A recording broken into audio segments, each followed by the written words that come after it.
안녕하세요. 저는 의왕시에 살고 있는 30대 중반 여자입니다. 최근에 윗동서인 형님이 대학병원 과장으로 진급을 하게 되면서 시댁 집안에 한바탕 난리가 난 적이 있었습니다. 현재 저는 출산을 했지만 제가 만삭 때 형님이 승진 기념으로 축하 모임을 가진 적이 있었는데 그때 당시 저와 시모가 형님 집에 잠깐 들린 적이 있었어요. 산부인과에서 검사를 받고 집으로 돌아가기 전에 시모가 형님이 집에 있다는 말에 잠깐 얼굴 좀 보자고 하길래 무거운 몸을 이끌며 시모를 뒤따라가게 되었던 거죠. 그리고 형님 집에서 상상조차 하지 못했던 충격적인 일들을 겪고 말았습니다. 지금도 시모의 행동들을 이해할 수가 없어 정신적인 충격에서 아직까지 벗어나지 못하고 있는 상태입니다. 시모가 저를 함부로 대하기 시작했을 때부터 먼저 상황 설명을 해드려야 할 것 같아요. 시모는 제가 인사를 드리러 갔을 때부터 마음에 들어하지 않으셨어요. 하지만 남편이 저를 진심으로 사랑하고 있다는 걸 계속해서 보여주며 설득을 하자 시모는 마지못해 결혼을 허락해 주셨죠. 저는 시댁 집안의 며느리가 된 이후 시모에게 잘해드리려고 많은 노력을 했었어요. 하지만 시모와의 거리는 좀처럼 가까워지지 않았고 오히려 저를 더욱더 멀리하고 계셨어요. 이런 생활들이 많이 답답했던 저는 시모와 단둘이 있었을 때 제 속마음을 꺼내게 되었었죠. 어머님, 제가 마음에 들지 않는다는 거 잘 알고 있는데요. 그래도 저희 결혼까지 했으니 좋게 생각해 주시면 안 될까요? 한 번이라도 마음을 열어주시면 좋겠어요. 내가 왜 그런 쓸데없는 짓을 해야 되는 거니? 나는 애초부터 네가 인사 왔을 때 마음에 들지 않는다고 했었는데 내 아들이 하도 네가 아니면 다른 여자와는 결혼을 하지 않겠다고 난리를 치는 바람에 어쩔 수 없이 허락해 준 거다. 내 아들 평생 동안 노총각으로 지내는 것보다는 나을 것 같아서 결정한 거니? 당연히 좋은 말이 나갈 수 없는 거고 내가 너를 좋게 볼 수도 없는 거지. 집안이 좋은 것도 아니고 그렇다고 네가 능력이 있는 것도 아닌데 굳이 마음을 받아줄 이유가 없잖아. 큰 며느리 봐봐라. 대학병원에서 의사로 활동하고 있고 집안도 좋아서 어디 하나 빠질 게 없잖니? 그런데 너는 구멍가게 같은 작은 회사에서 겨우 200원짜리 월급 받는데 내 속이 안 뒤집어지겠어? 너 같은 게 어디가 좋다고 매달릴 정도로 따라다닌 건지 나는 내 아들을 아직까지도 이해할 수가 없다. 그래서 너 얼굴만 보면 짜증이 올라오고 화가 나는데 어떻게 마음을 열고 며느리로 받아줄 수가 있겠니? 노력 같은 거 해봤자 소용없다. 시모는 저를 며느리로 받아들여줄 생각이 조금도 없어 보였어요. 정말 많이 노력을 해왔었지만 아무것도 달라진 게 없다는 거에 눈시울이 붉어지고 말았었죠. 시모와 대화를 나누는 사이 형님의 목소리가 거실에서 들려왔어요. 시모는 시댁에 도착한 형님의 목소리가 들리자마자 곧장 방문을 열며 밖으로 나가셨고 세상 따뜻한 말투로 형님을 반겨주셨습니다. 그런 모습을 보게 되니 저도 모르게 서운한 감정을 컨트롤하지 못하게 되자 결국 눈물이 터져 나왔고 흐느끼는 목소리에 형님이 방 안에 있던 저를 빤히 쳐다보았어요. 시모는 신경 쓰지 말라면서 하루 이틀 그러는 것도 아니라고 저에게 상처되는 말을 늘어 놓으셨죠. 그런데 시댁에 막 들어온 형님이 저와 잠깐 대화 좀 하겠다며 방으로 들어오더니 시모가 들어오지 못하게 문을 잠갔어요. 그리고 제 두 손을 잡더니 한참 동안 눈물을 흘리고 있는 저를 바라보았습니다. 눈빛으로 저에게 무슨 말을 하려는지 알 수 있었고, 결국 저는 차갑게 대했던 시모 때문에 오열을 하고 말았죠. 동서가 노력하고 있는 거 가족들 전부 다 알고 있어. 그런데 그렇게까지 할 필요 없어. 이 문제는 시간이 필요한 거야. 동서가 아무리 발버둥 쳐봤자 어머님이 동서를 며느리로 받아주지 않는다면 달라지는 건 아무것도 없거든. 그러니까 처음부터 너무 애쓰려 하지 않아도 돼. 나도 처음에 동서처럼 똑같은 대우 받았었어. 나보다 더 좋은 집안의 며느리를 원하셨던 거지.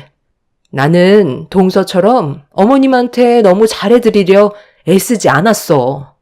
내가 아무리 애써봤자 달라지는 게 없다는 걸 알고 있었기 때문에 해야 될 도리만 하고 그 이상 다가가지 않았거든. 그러다 보니 어느새 어머님이 나한테 가까이 오시더라고. 내 말이 무슨 뜻인지 알겠지? 마음의 여유를 가지고 너무 조급해 하지 마. 급하게 가려다 보면 결국 체하게 되는 거야. 내가 봤을 때 동서는 지금 잘하고 있어. 그러니까 어머님이 상처되는 말을 해도 그냥 한기로 흘려보내. 신경 쓰지 마. 동서가 할 일만 하면 되는 거야. 너무 가까워지려 해봤자 피곤한 일만 더 생길 뿐이라고. 항상 무뚝뚝하게 있었던 형님이 제 마음을 알고 있었는지 저를 위로해 주셨어요. 시모는 방 안에서 둘이 뭐 하길래 문까지 잠그냐고 서둘러 나오라며 재촉하셨지만 형님은 눈 하나 깜빡하지 않았어요. 저와 대화 좀 하고 나가겠다고 하자 시모는 더 이상 아무 말도 하지 않고 묵묵히 기다려 주셨죠. 그날 형님한테 많은 위로를 받았고 어느 정도 마음을 진정시킬 수 있었습니다. 그렇게 형님과 함께 방문을 열고 나오자 시모는 저녁을 준비하게 주방으로 들어가라면서 마음에 들지 않는다는 눈빛을 보내고 있었지만 형님에게 위로를 받아서 그런지 더 이상 크게 서운한 감정을 느끼지 않았어요. 그냥 제 할 일을 묵묵히 하고 있었죠. 그렇게 저녁을 준비하는 사이 아주버님과 남편도 볼일을 마치고 시댁에 들어왔고 제일 늦게 도착한 시부까지 오시고 나서야 모두가 함께 모여 저녁 식사를 할 수 있었습니다. 한자리에 모두가 모여 즐거운 식사가 이어지는 가운데 아주버님이 저에게 말을 붙여왔어요. 여기에 있는 음식들 거의 다 재수 씨가 만들었다면서요? 평소에도 집에서 음식을 자주 해먹나 봐요. 솜씨가 보통이 아닌데요? 당신이 배워야 되겠는데? 그러게, 나도 보고 놀랐다니까. 손이 어찌나 빠르던지 음식 만드는 게 보통 솜씨가 아니더라고. 오래간만에 제대로 된 식사를 하는 것 같아 기분이 좋네. 아유, 작은 며느리가 고생이 많구나. 우리 집안 식구로 들어온 지 얼마 안 돼서 적응하기도 힘들 텐데 음식까지 준비하느라 애썼다. 내 입맛에도 아주 딱 맞는구나. 우리 집안 며느리로 들어왔으면 이 정도는 당연히 할 줄 알아야지. 얼마나 대단한 걸 했다고? 이 정도로 칭찬을 해주고 있어? 그런 식으로 하면 버릇만 나빠진다는 거 몰라? 아유, 다들 그만들 하고 식사들 해요. 내가 봤을 땐 음식들이 전부 간도 하나도 안 맞구만. 도대체 뭐가 음식 솜씨가 좋다는 거야? 그냥 좋은 말씀 한마디 해주면 안 돼요? 엄마가 삐딱하게 나갈수록 이 사람이 얼마나 힘들겠어요. 칭찬해주는 게 돈이 드는 것도 아니고 왜 계속해서 상처되는 말만 하시는 건데요. 엄마가 계속 이럴수록 저는 집에 오고 싶지가 않아요. 그러니까 제발 그만 좀 하세요. 다들 괜찮다고 하는데 엄마는 뭐가 그렇게 마음에 안 들어요? 내 입맛에 안 맞는다고 한 것뿐인데 그게 잘못된 거니? 다들 솔직하게 말을 하지 않아서 내가 직접 얘기해 준 것 뿐이다. 이런 걸 음식이라고 만든 거야? 시모는 밥맛이 떨어졌다면서 먼저 자리에서 일어나 방으로 들어가셨어요. 순식간에 분위기가 안 좋아졌지만 아무도 시모를 신경 쓰지는 않고 즐겁게 식사를 하고 있었습니다. 시부는 시모가 노망이 나서 그런 거라며 눈길조차 주지 않고 계속해서 식사를 이어나가셨어요. 형님 내외와 남편도 방으로 들어간 시모를 조금도 신경 쓰지 않고 있었죠. 그렇게 위태로웠던 식사가 한 차례 끝이 나고 형님과 함께 과일을 준비하고 있는데 갑자기 시모가 제 머리채를 잡았어요. 너무 놀란 나머지 저는 비명을 질렀고 형님이 시모에게 그만하시라며 시모를 말리려 했지만 시모는 제 머리를 잡은 손을 끝까지 놓지 않았죠. 다들 너한테 좋은 말 해주고 편들어주니까 아주 기분이 좋지? 내가 화가 나서 방 안으로 들어갔으면 따라 들어와야 되는 거 아니야? 너까지 나를 무시해? 어머님, 그만 좀 하세요. 도대체 왜 그러시는 거예요?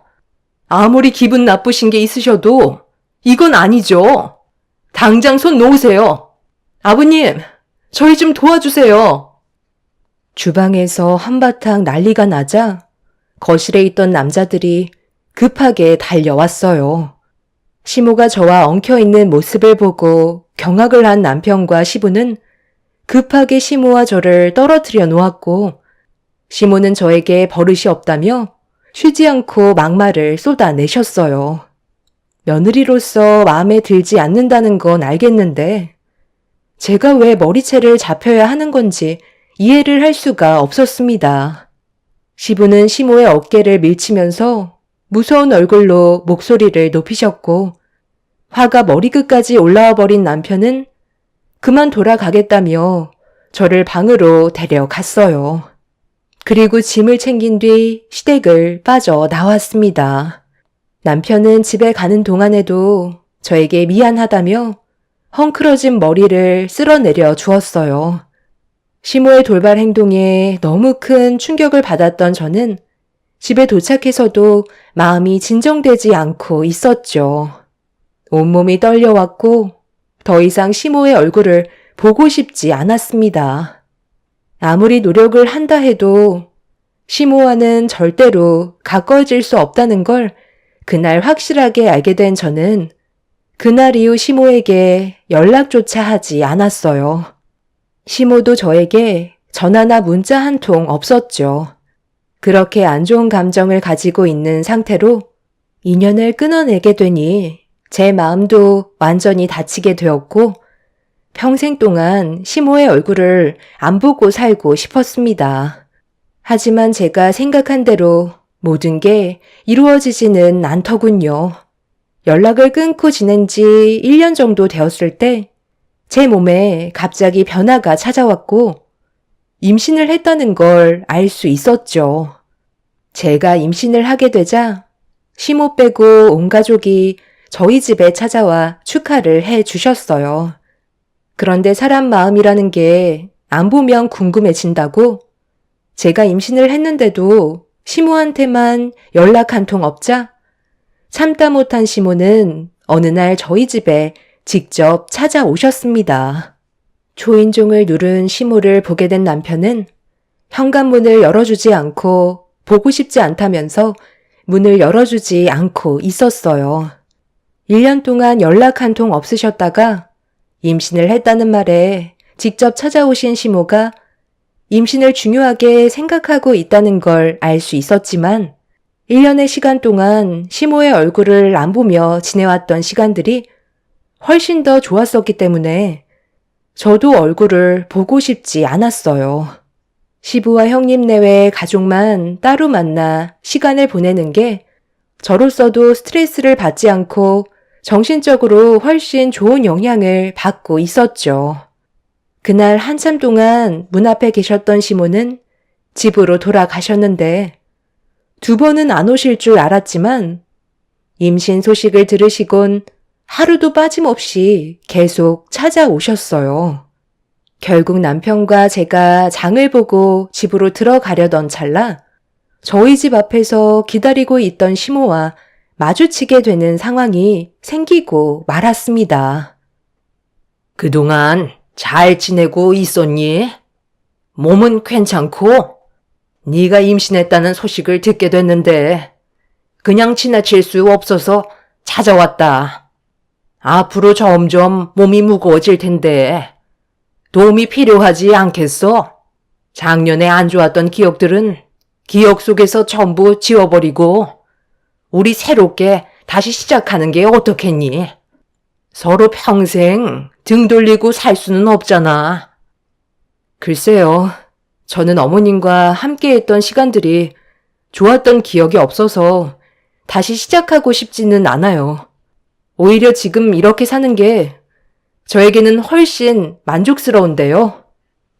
돌아가 주세요. 저희가 보고 싶지 않다고 말씀드렸잖아요. 이럴 거였으면 처음부터 잘 하셨어야죠.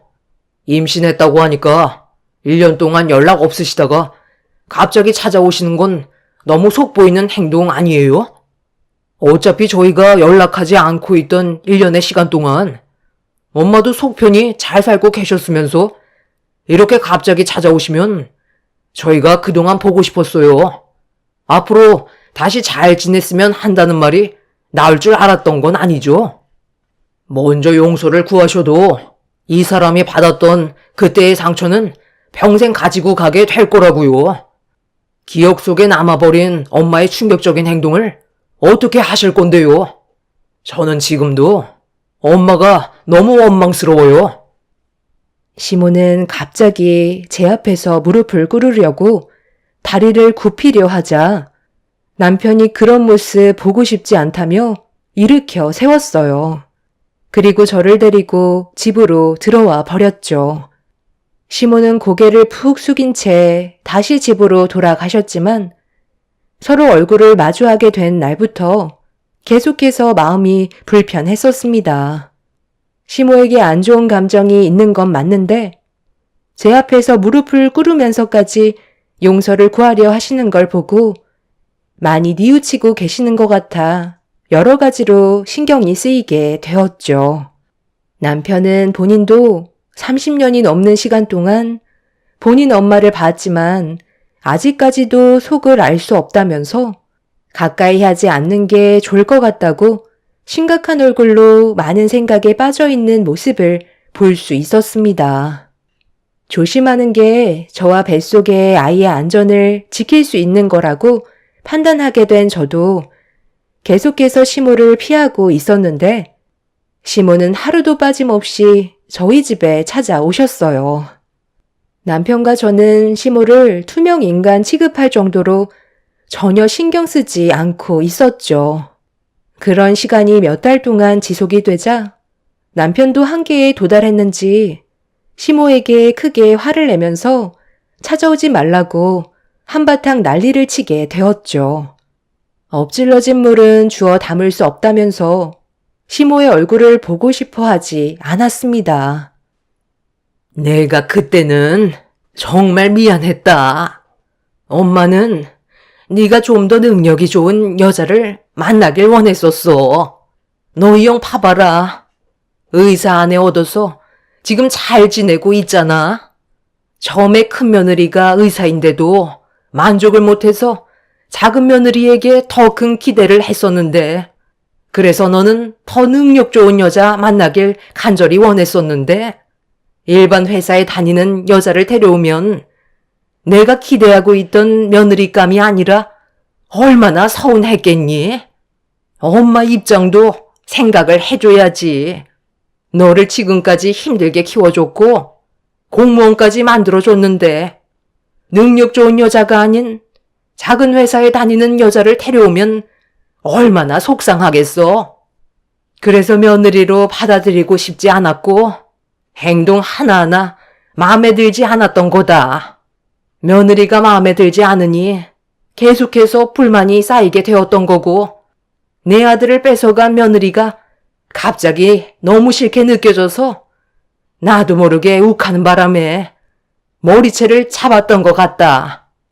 내가 솔직하게 얘기하는 이유는 그때는 그런 감정을 가지고 있었지만 1년 동안 너희들과 연락을 하지 않고 지내다 보니 많은 생각을 하게 되더라고. 내가 너무 잘못을 했다는 걸 뒤늦게 깨달을 수 있었던 거지. 그래서 너희들한테 용서를 구하려고 기회를 엿보고 있었는데 며느리가 임신을 했다는 말에 이번이 기회일 것 같아 찾아오게 된 거다. 나에 대한 원망이 크다는 거 잘 알고 있지만 잘못을 바로잡아줄 기회를 줄 순 없겠니? 사람은 누구나 한 번쯤은 잘못된 판단과 실수를 하잖아. 우리가 남도 아니고 한 가족인데 좀 더 넓은 마음으로 이해해주면 안 되겠니? 너희랑 다시 좋은 관계로 시작하고 싶지 않았다면 매일 찾아오지도 않았겠지. 시모의 말에 남편과 저는 침묵을 유지했어요. 무슨 말을 해야 될지 몰랐습니다. 시모는 그동안 속으로 담아두고 있었던 것들을 솔직하게 털어놓으면서 저에게 했던 잘못된 행동들에 대해 진심으로 뉘우치는 모습을 보여주고 있었지만 한 번 상처받은 마음은 쉽게 열리지 않았었죠. 그렇게 어느 정도 시간이 흐르는 동안 끊임없이 저희 부부에게 손을 내미시는 시모의 변함없는 행동에 결국 조금씩 마음이 열리게 되었고 1년이 지난 뒤에야 저희는 다시 시댁에서 가족 모두가 모여 식사를 할 수 있게 되었어요. 시모가 예전과 달라진 모습을 보여주자 시댁 집안의 분위기는 한층 밝아졌고 앞으로도 꾸준하게 한결같은 모습으로 저를 대해주셨으면 좋겠다는 생각을 가지면서 시모와의 관계를 다시 회복하게 되었죠. 그렇게 시간이 어느 정도 지나고 뱃속에 있는 아이가 아들이라는 걸 알게 되자 시모는 저에게 더 많은 걸 신경 써 주셨어요. 저도 받은 만큼 며느리 도리를 하려고 상황에 맞게 최선을 다했었죠. 시모와 웃으면서 대화를 할 수 있다는 것만도 저에게는 너무나 큰 행복이었습니다. 그런데 이 모든 건 저만의 착각이었다는 걸 뒤늦게 알 수 있었던 하나의 사건이 터지고 말았어요. 지금도 그때의 기억을 떠올리면 온몸이 떨릴 정도로 엄청난 충격을 안겨 주었었죠. 출산이 얼마 남지 않은 상태인 만삭 때 아이의 건강 상태를 확인하려고 시모와 함께 산부인과에 들렸었는데 집으로 들어가려고 택시를 타려던 찰나 전화 통화를 하시던 시모가 형님 집 근처에 온 김에 잠깐 들리자는 말을 꺼내셨어요. 형님이 최근에 대학병원 과장으로 승진이 돼서 축하 모임이 있다는 걸 듣긴 했었는데 저희가 가는 건 오히려 도움이 될 것 같지 않았었죠. 그래서 머뭇거리고 있었는데 시모는 그런 저를 보며 잠깐 얼굴만 보고 돌아갈 거라며 저를 데리고 형님 집으로 향했습니다. 그렇게 형님 집에 도착을 하자 아주버님이 먼저 달려 나오셨어요. 주말에 시댁에 갈 건데 뭐하러 왔냐고 웃으면서 저와 시모를 반겨주셨죠. 여기까지는 정말 괜찮았습니다. 형님 지인분들이 정원 마당에서 식사를 즐기고 있었고 만삭인 저를 보며 반갑게 인사를 해주고 있었어요. 시모는 형님한테 다가가더니 일손 좀 도우러 왔다면서 과장으로 승진한 거 축하한다며 손을 잡아 주셨죠. 시모는 테이블을 한번 훑어 보시더니 부족한 접시에 비어있는 음식들을 확인하더니 저를 주방으로 데려갔어요. 우리 큰며느리가 이 많은 걸 혼자서 준비하느라 얼마나 힘들었겠니? 내 큰아들 앞치마 두른 거 봤지? 일손이 부족할 것 같아 걱정했는데 내가 예상한 대로 딱 들어맞았네. 너는 여기에서 내가 달라는 음식만 내어주면 된다. 식사는 거의 끝난 것 같아 보이니까 일단 접시에 음식들을 조금씩만 담아봐라. 아유, 왜 이렇게 느려 터진 거야? 빨리 좀 움직이라니까. 배도 별로 부르지 않았으면서 엄청 힘든 척 하는데. 나 때는 말이야, 이런 건 아무것도 아니었었어. 아, 그게 아니라요. 아까 산부인과에 나올 때부터 배뭉침이 있었거든요. 시간 좀 지나면 괜찮아질 줄 알았는데 오래 걸어서 그런지 배뭉침이 오래 가네요. 그게 운동 부족이야. 맨날 집에만 처박혀 있으니까 배뭉침이 오래 가는 거지. 어차피 이번 주가 출산 예정일이잖아. 출산 운동한다 생각해. 시모는 형님 집에 들어서는 순간부터 저는 안중에도 없었어요. 제가 만삭인 걸 잊으셨는지 1년 전에 저를 막대하셨던 행동들이 점점 보이기 시작했고 난감한 상황에서 배뭉침을 참아가며 시모의 지시에 따라 주방에 서서 음식을 내어 드렸습니다. 앞치마를 두른 아주버님이 주방으로 들어오더니 제가 식은땀을 흘리는 걸 보고 왜 주방에 있냐며 깜짝 놀라셨어요. 아주버님은 자기가 알아서 할 테니까 신경 쓰지 말고 방에 들어가 쉬고 있으라며 저를 방으로 보냈습니다. 아주버님 덕분에 누워있을 수 있었던 저는 그제서야 한숨 돌릴 수 있었는데 잠시 뒤 시모가 저를 찾고 계셨는지 부르시길래 힘든 몸을 일으켜 방문을 열었습니다.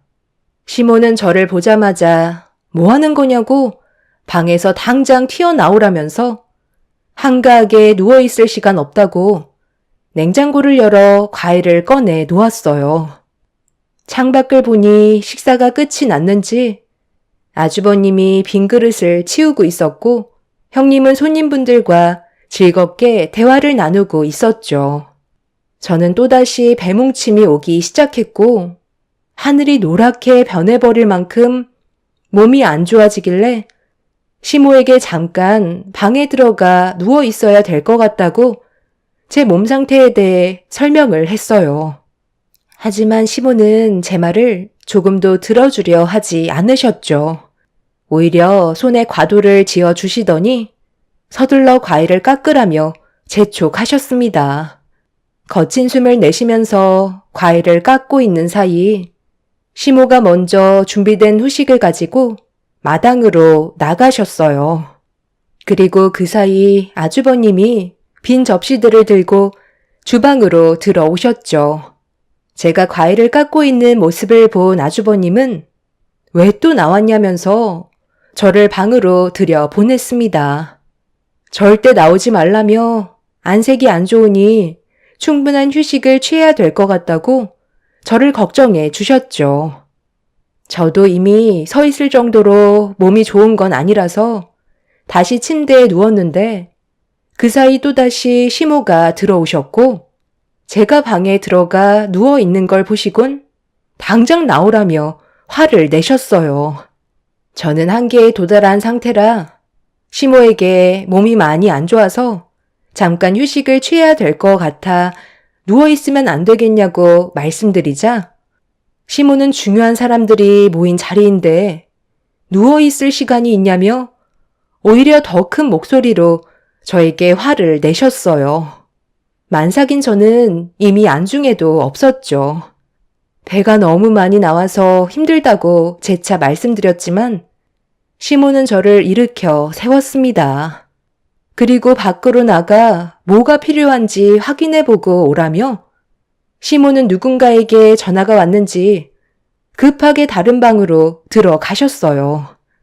어쩔 수 없이 마당으로 나가서 형님한테 다가가 뭐가 필요한 게 있는지 여쭤보니 형님은 만삭인 몸으로 왜 나왔냐며 들어가서 쉬라고 했지만 괜히 또 들어갔다가 시모에게 한 소리 듣게 될 것 같아 조금씩 움직이는 건 괜찮을 것 같다고 필요한 거 있으면 말씀하시라고 얘기했어요.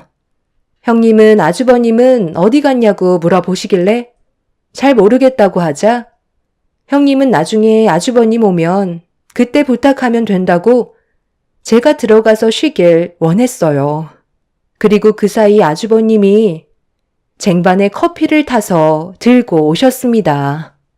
저는 걸어오시는 아주버님을 보고 제가 조금이라도 도와드리려고 커피가 올라가져 있는 쟁반을 건네받은 뒤 형님의 지인분들께 커피를 나눠 드렸어요. 형님 내외는 제가 불편했는지 들어가서 쉬는 게 도와주는 거라고 들고 있던 쟁반을 다시 가져갔는데 그 순간 시모가 마당으로 나오셨습니다. 그리곤 어떤 상황인지 한번 훑어보시더니 갑자기 저를 끌고 집 안으로 들어가셨어요. 시모의 얼굴은 화가 잔뜩 올라온 상태였고 저한테 왜 화가 나셨는지 이해할 수가 없었습니다. 제가 아무 말 하지 않고 가만히 서 있자 몸을 돌린 시모는 갑자기 제 뺨에 손을 올리시더니 마당에 앉아있는 사람들이 저와 같은 수준으로 보이냐면서 믹스커피를 내어줬다고 흥분을 가라앉히지 못하셨어요. 순식간에 일어난 일이라 너무 놀란 저는 얼얼해진 뺨을 어루만지면서 시모를 바라보고 있었는데 어디서 노려보냐며 다시 한번 손을 올리려 하고 있었어요. 어머니, 지금 뭐 하시는 거예요? 혹시나 해서 따라와 봤는데 재수 씨한테 무슨 짓을 저지른 거죠? 왜 재수 씨가 얼굴을 만지고 있는 건데요?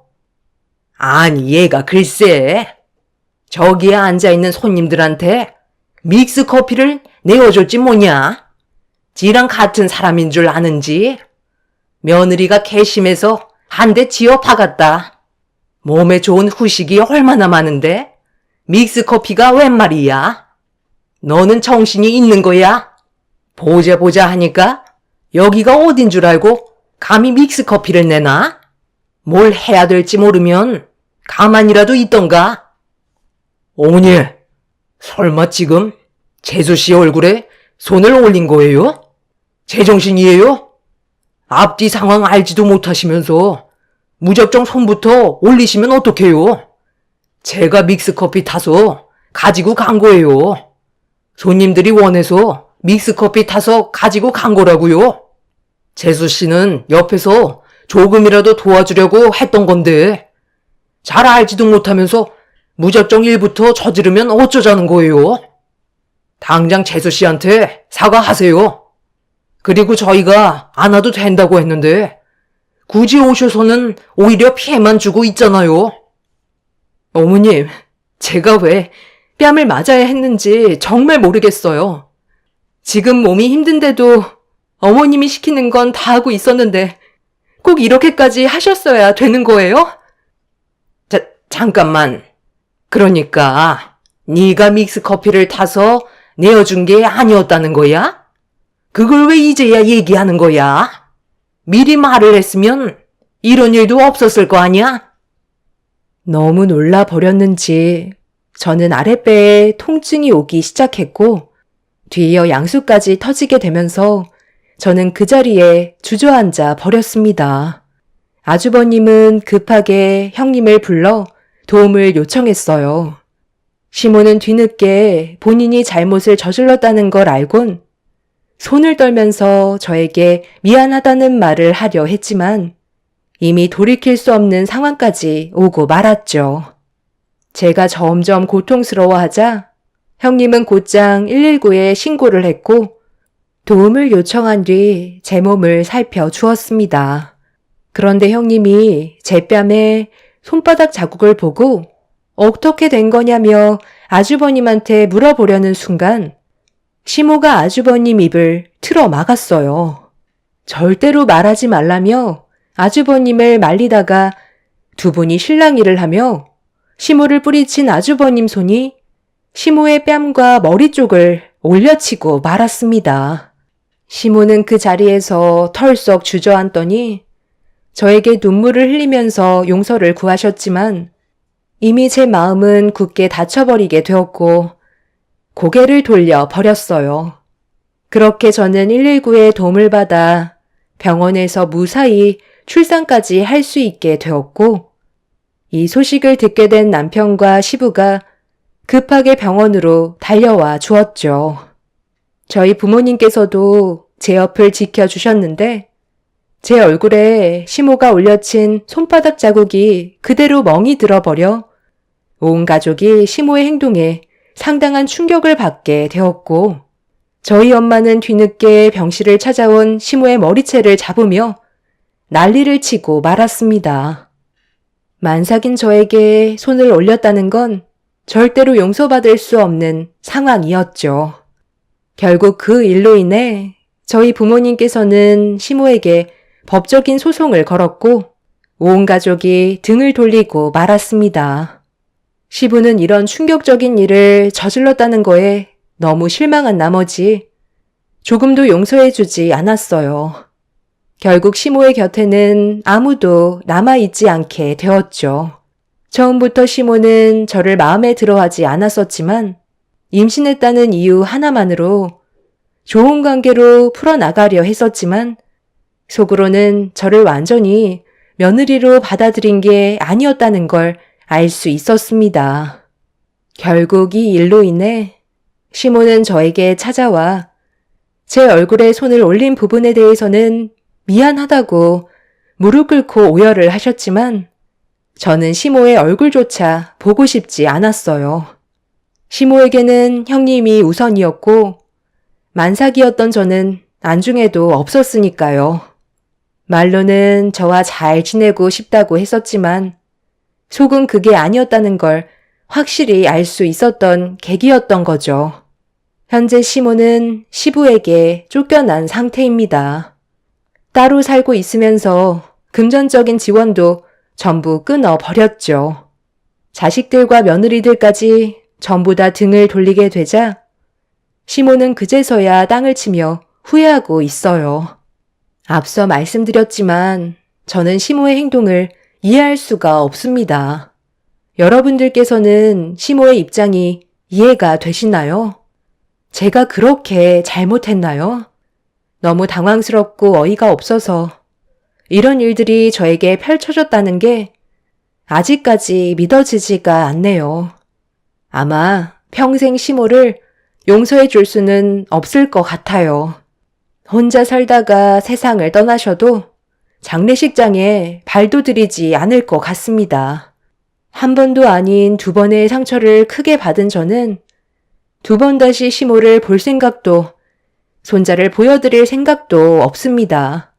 그날 의사의 말에 따르면 배뭉침과 진통이 지속적으로 있었고 양수가 먼저 터져서 진작에 병원에 다시 갔어야 했는데 조금만 더 늦었다면 저와 태아 모두 위험한 상황이었다는 말을 들었어요.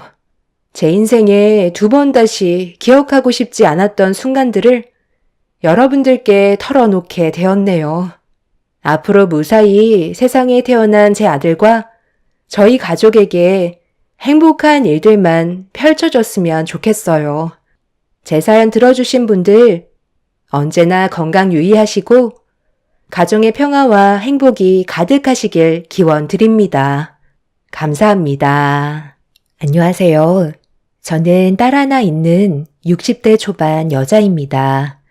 제가 글을 쓰게 된 이유는 인생에 두 번 다시 기억하고 싶지 않았던 한 사람을 35년 만에 또다시 얼굴을 마주하게 되는 충격적인 일이 있었습니다. 세월이 변했어도 예전의 성격을 그대로 가지고 있는 모습에 사람은 변하지 않는다는 걸 느낄 수 있었어요. 35년 전에 많이 부족했던 그때의 시절은 제 삶을 송두리째 무너뜨렸어요.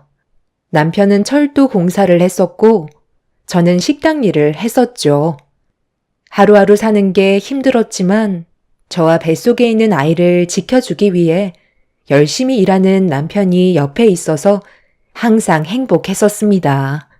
그렇게 별일 없이 잘 지내고 있었는데 어느 날 시모가 저를 집으로 불렀어요.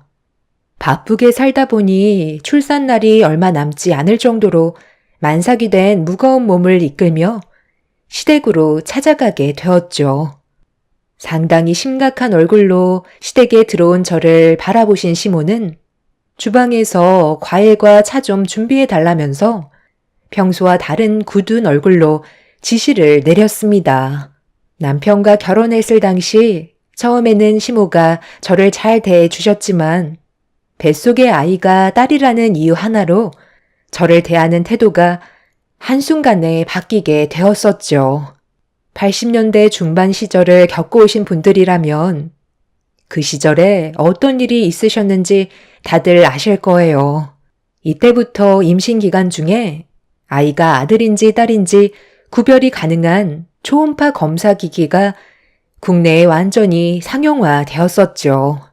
저도 시부모님의 도움으로 아이의 성별을 확인할 수 있었지만 아들이 아닌 딸이라는 결과에 상당히 큰 실망을 하셨습니다. 이 시기에는 남아선호 사상이 강했었기 때문에 시모는 제가 시술을 받길 원했었어요. 성별 감식부터 시술까지 한 300만 원 정도의 가격으로 형성이 되었었죠. 시모는 예약까지 해두실 정도로 제 뱃속에서 자라고 있던 딸을 원하지 않으셨지만 제가 강하게 거부를 하자 그때부터 시모는 저를 막대하면서 온갖 상처를 주셨습니다. 최대한 좋게 상황을 풀어보려 했었지만 날이 가면 갈수록 시모와의 갈등이 심해졌고 그 영향이 남편한테까지 이어지면서 부부 사이에도 문제가 오게 되었었죠. 시모가 저를 무슨 일 때문에 부르셨는지 전혀 모르는 상태에서 일단 시키는 대로 주방에 들어가 과일과 차를 준비하고 있었어요. 그런데 잠시 뒤 누가 왔는지 시모가 벌떡 일어나 누군가를 반갑게 맞아주고 있었습니다. 저는 아무 생각 없이 과일이 담긴 접시를 들고 거실로 나왔는데 제 눈앞에 충격적인 광경을 목격하게 되면서 들고 있던 과일 접시를 떨어뜨리고 말았어요. 바닥으로 떨어진 접시가 깨짐과 동시에 제 마음도 산산조각이 나버렸죠. 바닥으로 떨어진 과일 접시가 깨지자 저를 바라보고 있던 임신한 여자가 놀랐는지 남편의 품속으로 들어갔어요. 시모는 저에게 애 떨어지게 뭐하는 짓이냐고 화를 내시더니 처음 본 임신한 여자를 소파에 앉혀주더니 바닥에 깨진 접시를 서둘러 치우라며 저를 보며 삿대질을 해댔습니다. 멍한 모습으로 앉아있던 남편을 바라봤어요. 어머님, 저 여자 누구길래 집안일을 왜 이렇게 못해요? 제 뱃속에 있는 어머님 손자가 많이 놀랐을까봐 걱정이에요. 일 하나 똑바로 하지 못하는데 당장 자르세요. 당연히 그래야지. 곧 해고시킬 배불뚝이 식모인데 내일부터 우리 집 식구가 아니니까 신경 쓸 필요 없다. 뭘 멍하니 서 있어? 깨진 접시 치우라니까. 당신 지금 뭐 하는 거야? 그 여자가 누군데 옆에 앉아 있는 건데 내 두 눈으로 보인 장면은 나 말고 다른 여자를 만나고 있었다는 거야? 빨리 대답해 보라고. 두 눈으로 봤으면서 나한테 무슨 말을 듣고 싶은 건데? 내가 바람이라도 폈다는 말을 직접 듣고 싶기라도 한 거야? 딱 보면 어떤 상황인지 알잖아.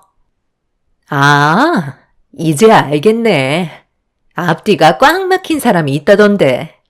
오빠랑 결혼한 사람이 저 여자야? 어쩜 생긴 것도 정말 식모같이 생겼네. 그래서 언제 이혼할 건데? 내가 그래서 다들 한자리에 부른 거다. 며느리 너는 지금부터 내가 하는 말 잘 들어라. 감정적으로 생각해서 결정한다고 해결되는 거 아무것도 없다. 지금 너는 내 아들과 새며느리가 앉아있는 모습을 보고 화가 많이 났겠지만 그래서 당장이라도 간통죄로 처벌받게 하고 싶겠지만 그래봤자 1, 2년 살다 나오면 끝이다. 별거 있니? 시간만 때우다가 나오면 되는 건데? 그렇게 한다고 해서 너한테 남는 게 뭐가 있을 것 같아? 시간과 감정을 소모할 바엔 차라리 뭐라도 하나 가져가는 게 좋지 않겠어? 네가 악착같이 지키려는 뱃속에 있는 아이도 조만간 태어날 텐데 법적으로 처리하려고 힘든 시간을 보내려 하지 말고 이거 받고 새삼 살도록 해라. 어차피 너도 뱃속의 아이 문제로 많이 힘들어하고 있잖아. 그 정도 돈이면 당분간 먹고 사는 데는 큰 문제 없을 것 같은데. 어떻게 생각하니?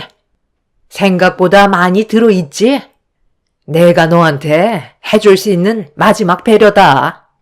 너희 사돈어른께서 최근에 폐암으로 상당히 고생하고 있다지? 아무래도 탄광 작업을 오래 하셨으니 배에 무리가 많이 오셨겠지. 치료비까지 생각해서 넣어놨으니까 좋게 마무리하고 끝내도록 하자. 너희 가족 지금 병원비도 없어서 힘든 상황인 걸 알고 있는데 그거라도 가져가야 너희 사돈 명줄이라도 조금 더 연장시킬 수 있지 않겠니? 혹시나 딴 생각할까봐 하나 더 얘기해 주겠는데 우리 집에 새로 들어올 며느리 집안이 90억 정도의 재산과 상가들을 가지고 있는 재력가 집안이다. 새 며느리가 지금 임신 사실을 숨기고 있다가 나중에 알게 돼서 일이 상당히 복잡해졌거든. 하루빨리 너랑 이혼시키고 새 며느리와 정상적인 관계로 만들길 원하고 계신다. 그런데 네가 간통죄로 소송한다느니 쓸데없이 그 집안 식구들을 불편하게 한다면 어떻게 되는 줄 알지? 너희 집안에 문제가 생기겠지만 네가 시술 안 받고 악착같이 지키려 했던 뱃속의 아이한테까지 문제가 생길 수 있다는 거야. 세상은 말이야. 돈이면 안 되는 게 없어. 지금 같은 시대에 돈만 주면 뭐든 가능하다는 거 알지? 일을 크게 만들지 말라는 거다. 저는 그때 당시 너무 큰 충격을 받아 아무 말도 하지 못하고 있었어요. 상간녀와 남편은 서로 손을 꼭 잡고 저를 바라보고 있었는데 남편의 한쪽 손은 상간녀의 배를 쓰다듬고 있었습니다. 시모는 조건을 받아들일 거면 돈을 가지고 가면 되는 거고 모든 불이익을 안고 제가 하고 싶은 대로 밀고 나갈 생각이면 곧바로 일어나서 나가면 된다고 하시길래 저는 시모가 건넨 돈을 들고 밖으로 나올 수밖에 없었습니다. 제가 할 수 있는 건 남편의 뺨을 세차게 내려치는 것밖엔 아무것도 없었어요.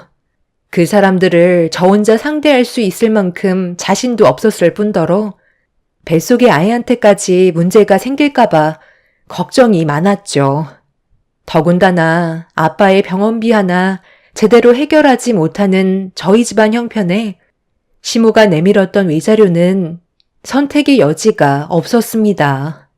남편에게 배신을 당했고 상간녀가 보는 앞에서 온갖 치욕을 당했지만 지금 당장의 분노가 아닌 현실을 바라봐야만 했고 돈을 들고 나가는 저를 보면서 시모와 상간녀는 뭐가 그리 좋은지 제 뒷모습을 보면서 깔깔거리며 웃고 있었어요. 언젠간 그 사람들에게도 벌이 내려지길 간절히 바라면서 눈물을 흘렸고 그렇게 시모가 원하는 대로 저와 남편은 남이 되고 말았습니다. 뱃속의 아이만 아니었다면 그 사람들을 절대 용서하고 싶지 않았지만 혼자의 몸이 아니었기 때문에 제가 받는 정신적 고통 또한 참아내야만 했어요. 스트레스는 아이한테 좋지 않기 때문에 최대한 감정을 추스를 수밖에 없었죠. 부모님께는 남편과 이혼했다는 말을 최대한 늦게 하고 싶어 꺼내지 않고 있다가 어느새 출산의 고통이 와서 산부인과에 입원을 하게 됐는데 엄마는 조서방이 왜 오지 않냐며 물어보셨지만 아무 말도 하지 못했었어요. 그렇게 저는 엄마의 도움을 받으면서 이 악물고 힘겹게 지켜낸 제 딸을 출산할 수 있었습니다. 제 품속에 그토록 기다리던 아이가 안기자 시모와 남편이 뱃속에 있는 아이가 딸이라는 말에 시술을 하자고 했을 때 거부하면서 지켜내길 정말 잘했다고 생각했었어요. 그리고 그날 참아왔던 눈물이 터져 나왔고 제 딸을 안고 한참 동안 오열을 하고 말았습니다. 출산을 한 이후 엄마는 산부인과에 찾아오지 않는 남편에 대해 계속 물어보시길래 이혼을 하게 됐다며 제가 겪었던 일들에 대해 설명을 했어요. 그리고 시모에게 받은 돈으로 아빠의 병원비까지 전부 납부했다며 최선의 선택을 한 거라고 침착하게 대화로 풀어나가자 엄마는 땅을 치며 눈물을 흘리셨습니다. 많이 부족한 부모의 잘못이라며 원통해 하시는데 그 모습을 보는 저도 너무 마음이 안 좋았어요. 돈만 아니었다면 그 사람들을 용서해 주고 싶지 않았으니까요. 그렇게 엄마와 저는 세상 밖으로 태어난 아이를 키우기 위해 열심히 살아왔어요. 시모가 준 돈으로 어느 정도 시간을 벌 수가 있었고 저는 악착같이 일과 육아를 병행하면서 제 딸을 키웠습니다. 식당에서 오랜 기간 일을 해왔던 저는 식당 사장님과 사모님이 제 사정을 전부 다 알고 있어서 배려를 많이 해주셨고 어려워질 수 있는 상황들을 천천히 헤쳐나가고 있었죠. 그런데 어느 날 전 남편이 제가 일하는 식당으로 찾아왔어요. 2번 다시 얼굴을 볼 일이 없을 줄 알았는데 무슨 일 때문에 식당에 왔는지 알지 못했지만 대화조차 섞고 싶지 않아 당장 나가라고 소리를 지르면서 밖으로 내쫓아 버렸습니다. 잠깐만 기다려봐. 내가 오고 싶어서 온 줄 알아? 나도 할 말이 있으니까 온 거라고. 지금 어떤 일이 벌어졌는지 알기나 해? 당신 장인이 우리 집에 와서 지금 난리도 아니야. 당장 가서 네가 말려. 살 날 얼마나 남았다고. 병원에 박혀 있으면 되지. 왜 기어 나와서 행패를 부리는 거야? 우리가 얼마나 놀랐는지 알아? 우리 아빠가 거기에 왜 가는데? 분명 아침까지도 병원에 누워 계셨는데 내가 당신 말을 어떻게 믿어? 그동안 나를 감쪽같이 속이고 이중생활을 하고 있었잖아. 그럼 내가 당신한테 무슨 볼 일이 있다고 찾아왔겠소? 최대한 빨리 서두르는 게 좋을 거야. 우리 집에 경찰까지 쫙 깔린 거 알아? 상당히 심각한 상황이라고. 남편이 하는 말을 듣고 계셨던 사장님은 서둘러 시댁에 가보는 게 좋을 것 같다면서 제 딸을 대신 돌봐주시겠다며 재촉하셨어요. 믿기 어려웠지만 이런 일로 남편이 저에게 거짓말을 할 것 같지는 않아 뒤따라 가게 되었고 시댁에 도착하니 경찰들이 집 앞에서 대기하고 있었습니다. 그리고 현관문 앞에 엄마가 아빠를 부르고 계셨어요. 아빠는 시모를 절대 용서하지 않겠다면서 어차피 살 날 며칠 남지 않았다고 더욱더 난리를 치셨죠. 엄마와 저는 아빠에게 남편과 이혼을 한 걸 비밀로 하고 있었어요.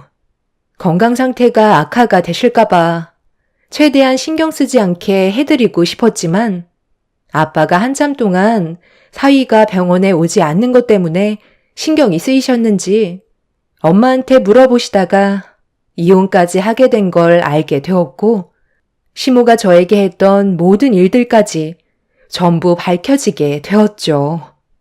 저와 엄마는 아빠를 설득하려 했지만 이미 이성을 잃어버리셨는지 난리를 치셨고 남편까지 시댁으로 들어오라고 소리를 치시며 분노하셨습니다. 나는 최대한 조용히 해결할 수 있는 방법을 선택한 것뿐이라고요. 몸도 좋지 않은 양반이 왜 여기까지 찾아와서 난리를 치는 건데? 당장 돌아가세요. 어른이면 어른답게 행동을 해야지. 아들놈 하나 제대로 간수 못해서 이런 사태를 만들어? 당연히 내 딸을 감싸줘야 되는 거 아니야? 그럴 거면 뭐하러 결혼을 허락한 건데? 뱃속의 아이가 딸이면 더 이상 필요 없다는 거야? 자네도 빨리 안 들어와? 오늘 아주 끝장을 볼 거라고. 너희들이 준 돈으로 내가 치료를 받을 것 같아? 우리 딸 인생 망친 놈들이니까 똑같이 망가져야 되는 거라고. 왜 너희들만 잘 살아야 되는 건데? 돈 좀 있다고 사람을 이렇게까지 막대해도 된다는 거야? 고작 돈 몇 푼으로 보상이라고 생각하는 건 아니겠지? 세상 떠나는 거 외로웠었는데 이참에 아주 잘 됐네. 너희들도 오늘 나랑 함께 갈 줄 알아? 아빠, 그만하세요. 이렇게까지 하셔도 달라지는 건 없어요. 오히려 저희만 피해를 보게 되는 거라고요. 저도 저 사람들을 망가뜨리고 싶지만 저희가 할 수 있는 건 이게 최선이에요. 저는 아빠가 다시 건강한 모습으로 돌아오셨으면 좋겠어요. 더 이상 일을 크게 만들지 마세요. 저랑 엄마도 생각하셔야죠. 아빠는 이미 제 말이 귀에 들어가지 않았어요. 시댁 집안 사람들을 용서해주고 싶어 하지 않으셨죠. 한참 동안 실랑이를 벌이고 있는데 몰래 시댁에 들어간 경찰들이 아빠를 제압하면서 상황을 겨우 마무리할 수 있었습니다. 아빠는 시모의 팔을 끝까지 잡고 계시면서 같이 떠나자며 난리를 치시다가 극도로 스트레스를 받으신 건지 갑자기 숨을 거칠게 내쉬셨어요. 호흡곤란이 오셨는지 안색이 안 좋아지셨고 발작을 일으킨 모습을 본 경찰분들께서 아빠를 급하게 병원으로 옮겼지만 가는 도중에 세상을 떠나시고 마셨습니다. 아빠가 세상을 떠나게 되자 엄마도 제정신이 아니게 되었고 저희 집안은 순식간에 무너지고 말았었죠. 엄마와 저는 아빠를 잃은 슬픔에 오열을 하면서 장례를 치르고 있는데 갑자기 건장한 남자들이 장례식장 안으로 들어왔어요. 지금 남의 장례식장에 와서 이게 무슨 행패예요? 경찰에 신고하기 전에 당장 멈추세요. 왜 물건들을 부시냐고요? 엄마, 경찰에 당장 연락해요. 출산한 지 얼마 안 돼서 몸도 안 좋은데 내가 여기까지 와야 되겠어? 그때 돈 쥐어줬으면 그냥 조용히 입 닫고 살면 되는 거지. 하마터면 가부될 뻔했잖아. 우리 아빠가 오죽했으면 그렇게까지 했겠어? 나는 이미 너 때문에 남편과 아빠를 잃었고 내 삶까지 전부 망쳤는데 이게 왜 우리 잘못이야? 아무리 그래도 사람이 세상을 떠났는데 장례식장에서 이러는 건 정말 아니지 않아? 너는 가진 게 많으니까 이런 식으로 해도 된다는 거야? 당장 이 떨거지들 데리고 내 눈앞에서 사라지라고. 한 번만 더 내 눈에 거슬리는 행동을 한다면 그땐 너도 그렇고 네가 지키려던 자식까지 전부 다 세상 빛을 못 보게 할 줄 알아. 알겠어? 상간녀는 저에게 마지막 경고라면서 건장한 남자들을 시켜서 아빠의 장례식장의 물건을 전부 다 던지고 부순 뒤 돌아갔어요. 엄마는 상간녀의 행동을 보고 충격을 받으셨는지 넋이 나간 얼굴로 눈물을 흘리시며 훼손이 된 영정 사진을 끌어안으셨습니다. 엄마는 그날 이후 정신에 문제가 생기셨는지 정상적인 생활을 하지 못하셨고 제가 모든 걸 짊어져야만 했어요. 식당 사장님의 도움이 없었다면 힘든 삶을 버티지 못하고 포기할 뻔했지만 저희 가족을 많이 도와주셔서 힘들게 버틸 수 있었고 어느 정도 시간이 지나면서 엄마도 다시 정상으로 돌아오실 수 있었습니다. 어느 정도 삶의 안정을 찾게 된 이후 저희 식구는 다른 지역으로 이사를 갔어요. 안 좋은 기억들이 많은 곳에서의 생활은 좀처럼 좋아질 수 없었기 때문에 새로운 지역에서 새 출발하기로 결정하게 되었었죠. 그렇게 엄마와 함께 제 딸을 키우며 정신없이 살아오다 보니 이사도 수십 번 하게 되었고 상황에 맞게 최선을 다해 살아왔었어요. 없이 살면 몸이 고생한다고 엄마도 아빠의 곁을 따라가고 싶으셨던 건지 저와 제 딸만 바라보면서 살아오시다가 췌장암을 이겨내지 못하시고 끝내 세상을 떠나고 마셨습니다. 결국 저는 딸과 단둘이 이 험한 세상을 살아가야만 했고 무럭무럭 자라는 딸을 위해 앞만 보며 달려왔었습니다. 그렇게 과거의 아픈 기억들을 뒤로한 채 눈앞에 보이는 딸의 인생은 꼭 성공시키고 싶어서 모든 걸 쏟아 부었고 그런 희생을 딸도 알았는지 제 희생이 헛되지 않게 열심히 노력했어요. 그리고 그 결과 딸은 의사가 될 수 있었고 열심히 노력한 결과 딸이 성공한 모습을 보니 더 이상 바랄 게 없었어요. 앞만 보며 달려오다 보니 어느새 제 나이는 60이 되어버렸고 딸도 30대 중반을 넘어가게 되었죠. 아픈 기억들도 있었지만 모든 걸 이겨낸 결과가 좋아서 딸과 사는 게 하루하루 행복했었어요. 제일 큰 문제는 아무래도 결혼 문제였죠. 딸은 제가 혼자가 되는 걸 원하지 않는다며 결혼하고 싶은 마음이 없다고 고집을 부리고 있었죠.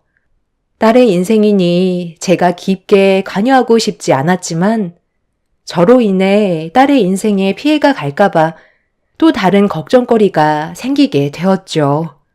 그래서 저녁에 딸과 함께 외식을 하면서 앞으로의 계획에 대해 대화를 좀 해보고 싶어 딸이 근무하는 병원에 들렸는데 그곳에서 전혀 상상조차 해본 적 없었던 일이 눈앞에 펼쳐지고 말았습니다. 엄마, 여기에요.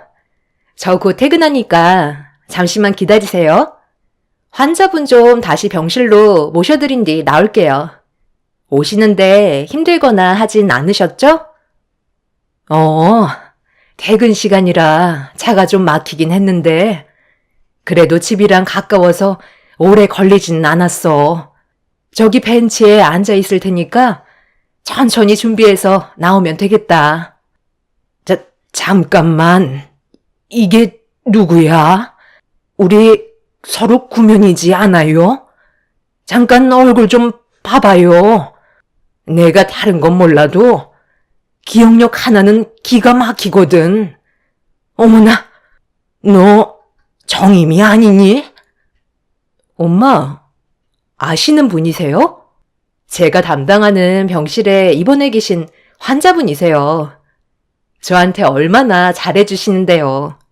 지금 위암으로 고생 중이시긴 한데 그래도 노력하시면 좋은 결과가 올 수 있다는 희망 하나로 지금까지 이겨내고 계시거든요. 그런데 어떻게 서로 알고 계신 거예요? 저한테도 얘기 좀 해주세요. 그럼 우리 친절한 의사 선생님이 정임이 딸이라는 거야? 아니, 살다 보니 이런 일도 다 생기네. 내가 그동안 인생을 헛살지 않은 것 같다. 의사 선생, 내가 친할미야. 어쩐지 정의가고 누구랑 많이 닮았다 했는데 내 아들과도 아주 빼다 박았구만. 좀 있다가 내 아들 온다고 했으니까 얼굴이나 좀 보고 가지 그래. 살다 보니 정말 별일 다 겪네요. 2번 다시 보고 싶지 않았는데 어떻게 여기서 만날 수가 있죠? 쓸데없는 일 만들지 말고 그만 돌아가시죠.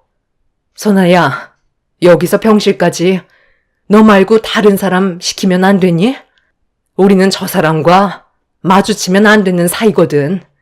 엄마가 예전에 아픈 과거에 대해 얘기해 준 적 있지? 제 말이 끝나는 순간 딸은 사색이 된 얼굴로 휠체어에서 손을 뗐어요. 그리고 천천히 뒷걸음질 치더니 제 옆으로 다가왔죠. 전시모는 살짝 당황한 얼굴로 어색한 분위기를 풀기 위해 웃으면서 대화를 이어나가려 했지만 저는 시모의 말을 듣고 싶지 않아 딸의 손을 잡고 몸을 돌렸습니다. 그러자 시모가 저와 딸을 다급하게 부르더니 갑자기 울먹이기 시작했어요. 그리곤 과거에 안 좋았던 기억들 때문에 그런 거면 용서해달라면서 지난 일로 얼굴을 붉히지 말라며 애원하셨습니다. 이제 와서 갑자기 용서를 해달라고요? 세상 떠날 때 됐으니까 좋게 마무리하고 떠나고 싶으신가 봐요. 저는 아직도 가끔씩 그때의 기억들이 꿈에 나와서 저를 괴롭히고 있다고요. 당신과 그놈이 저에게 얼마나 큰 상처를 줬는지 알면서 어떻게 용서라는 말이 나와요? 저희 인생에 그만 들어오시죠. 이미 30년이 훨씬 지난 일들이고 지금은 상황이 많이 바뀌었다고요. 당신이 아무리 나한테 용서를 구한다고 해도 저는 받아줄 생각 없어요. 나도 그때 당시 왜 그랬는지 모르겠다. 세월이 흐른 만큼 과거의 일들을 후회하면서 살고 있었고 너를 언젠가 만나게 되면 미안했다는 말을 꼭 하고 싶었다. 그러니까 지금 저분이 예전에 엄마의 시어머니였다는 말이에요? 과거에 외할아버지도 돌아가시게 만들고 저희 가족을 한꺼번에 무너뜨렸던 사람이라고 했잖아요. 그리고 제가 엄마 뱃속에 있었을 때 친할머니가 딸이라고 시술을 하려는 거 엄마가 끝까지 지켰었다면서요. 제가 저희 엄마한테 과거에 힘들었던 일들을 전부 다 들었거든요. 그건 그냥 과거일 뿐이야. 어찌됐든 지금은 건강하게 잘 살고 있잖아. 그때 당시 남아 선호 사상이 워낙 강해서 그런 일들은 아주 흔한 일이었다. 저는 당신이랑 조금의 말도 섞고 싶지 않으니까 괜히 저희와 엮일 생각 하지 마세요. 선아야, 네가 담당하고 있는 환자면 다른 의사로 바꾸는 게 좋을 것 같다. 어머니, 왜 밖에 나와 계세요? 제가 금방 온다고 했었잖아요. 아직 저녁 날씨는 쌀쌀하다고요. 이제 그만 병실로 들어가는 게 좋겠어요. 그런데 무슨 일 있으셨어요? 안색이 너무 안 좋으신데요. 고개를 돌려보라고요? 아니, 당신이 여긴 어떻게? 어머니, 갑자기 이게 무슨 상황인 거예요? 왜 저 사람이 여기 있는 거냐고요? 시모는 전 남편에게 좀 전에 있었던 일들에 대해 전부 다 설명을 하자 전 남편은 그동안 알고 지냈던 담당 의사인 제 딸이 자기 친딸이었다는 거에 엄청난 충격을 받은 상태였어요. 전 남편이 자기 핏줄인 딸에게 다가가자 제 딸은 뒷걸음질 쳤고 저희는 일단 그 상황을 벗어나려고 몸을 돌렸는데 전 남편이 제 앞을 가로막으면서 다짜고짜 무릎부터 꿇었어요. 그리곤 제 바지를 잡고 놓아주지 않고 있었죠. 남편의 눈빛은 저를 절대로 놓치지 않겠다는 결심이 보였습니다. 내가 당신을 그동안 얼마나 찾아다녔는지 알아? 나도 피해자라고. 그 사람들이 우리 집안을 무너뜨리게 만들어서 집안 꼴이 말이 아니었었어. IMF로 집안의 위기가 찾아왔었고 그 집안에도 회복하기가 힘들 만큼 경제적인 손해가 막대했었는데 그때 가족이라는 명분 때문에 도와주다가 우리까지 막대한 피해를 입었다고. 결국 그 집안 식구들도 빈털터리가 돼서 길거리에 나앉을 위기까지 오고 말았었지. 그때부터 그 사람이랑 하루도 빠짐없이 싸웠고 아들까지 뺏긴 채 결국 서로에게 너무 큰 피해만 주는 것 같아 이혼을 결정했어. 그때부터 나는 부모님과 함께 살았었는데 계속 당신이 그리운 거야. 그래서 예전에 일하던 식당에도 찾아가 봤지만 이사를 했다는 소식만 듣고 더 이상 찾을 수 있는 방법이 없어 지금까지 혼자인 몸으로 살아왔던 거야. 당신이 떠나간 후에야 내가 잘못한 걸 알게 됐지만 그땐 이미 후회도 늦었다는 걸 알 수 있었어. 우리 아버지는 막대한 빚을 갚기 위해 막노동에 뛰어들다가 현장 사고로 세상을 떠나셨고 나는 어머니와 함께 지금까지 이 악물고 버티면서 살아왔었는데 한번 무너진 가정은 쉽게 회복이 안 되더라고. 보다시피 지금 나도 하루하루 힘들게 일당직 하면서 어머니와 삶을 연맹하고 있는 중이야. 병원비도 몇 달치나 밀려 있어서 이제는 어떻게 해야 할지 모르겠어.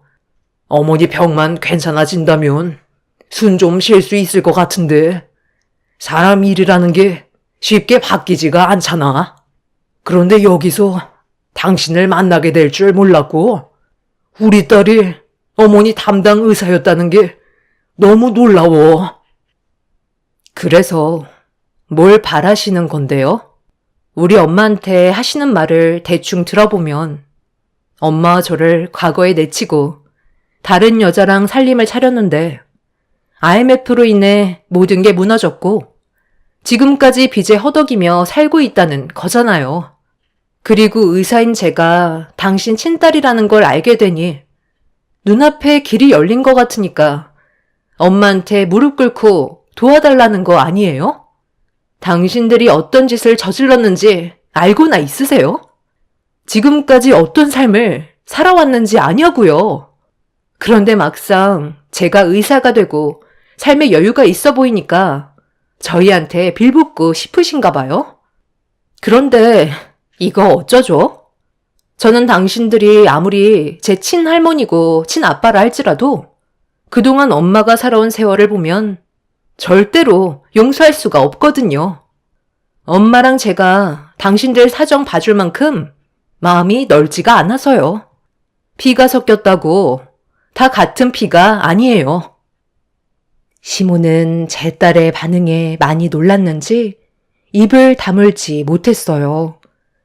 시모와 남편이 갑자기 저한테 빌붙으려는 이유를 딸도 알고 있는 것 같아 보였죠. 시모는 딸의 상상도 못한 반응에 몸부림치면서 친할머니한테 어떻게 그럴 수 있냐고 분노하셨어요. 하지만 딸은 눈 하나 깜빡하지 않았고 그날 이후 딸은 시모의 담당을 다른 의사로 변경을 하게 되었습니다. 저희 가족의 삶과 다르게 전 시모와 남편의 삶은 180도 달라진 상태였어요. 하루하루 사는 게 힘들 정도로 심각해 보였죠. 그 사람들이 무너진 모습을 보니 제 속이 다 후련하더라고요. 문제는 그 사람들이 제 딸이 성공한 모습을 보고 계속 접근을 시도하고 있는 중입니다. 그래서 제 딸은 더 조건이 좋은 다른 병원으로 옮기려고 생각하고 있어요. 친아빠의 얼굴을 처음 본 딸은 자기 아빠에 대한 분노만 남아있던 상태였죠. 이런 일이 있고 난 이후 전 시모의 건강 상태가 심각해졌다는 소식을 들을 수 있었어요. 과거에 저를 내쳤으니 그에 따른 벌을 받는 건 당연하다고 생각해요. 평생 빚에 쪼들려 자신이 저지른 과거의 행동들이 얼마나 잘못된 건지 뉘우치며 살아갔으면 좋겠어요. 전 남편이 제 딸에게 금전적인 요구를 하지 못하도록 방법을 생각해 봐야 될 것 같아요. 벼랑 끝에 몰리면 눈에 보이는 게 없다잖아요. 안 좋은 일이 터지기 전에 제가 먼저 손을 써야 될 것 같긴 합니다. 이런 일이 생겼을 때 어떻게 처리를 하면 좋을지 변호사와 상담을 해봐야 할 것 같아요. 저와 제 딸에게 조금이나마 도움이 될 수 있는 방법을 알려주신다면 감사하겠습니다. 힘들게 살아온 인생, 이제야 행복이 찾아왔나 싶었는데 또다시 먹구름이 몰려오는 것 같아 걱정이네요. 제 사연을 들어주신 분들의 가정은 행복만 가득하시길 바랍니다. 감사합니다. 안녕하세요. 저는 오늘 시댁 집안에 대해 사연을 신청하고 싶어 글을 쓰게 된 40대 초반 여자입니다. 2년 전에 부모님이 한날 한시에 세상을 떠나게 되시면서 제 인생에 많은 변화가 생겼어요. 부모가 없다는 이유 하나만으로 시댁에서는 전혀 다른 태도로 저를 대하면서 많은 상처를 주었어요. 부모님이 세상 떠나기 전에도 저를 함부로 대했었지만 그래도 참고 넘어갈 수 있었어요. 그런데 제가 어떤 아픔을 가지고 있는지 뻔히 알면서 시댁 식구들은 상처난 곳을 더욱더 후벼 팠었죠. 저도 사람인지라 한번 잃게 된 이성을 붙잡을 수는 없었고 돌이킬 수 없는 결과들로 인해 시댁 집안 또한 무너져 버리게 되었습니다. 아직까지도 부모님께서 세상을 떠나셨다는 게 믿어지지가 않아 현실을 받아들이지 못하고 있는 상태입니다. 농사일을 하셨던 부모님께서 항상 바쁘게 살아오시다가 오래간만에 여유가 생기셨는지 여행을 다녀오신다는 연락을 받았었고 항상 저희 부모님께 잘했던 남편은 저 몰래 즐거운 여행 되시라고 용돈까지 넣어 드렸었죠.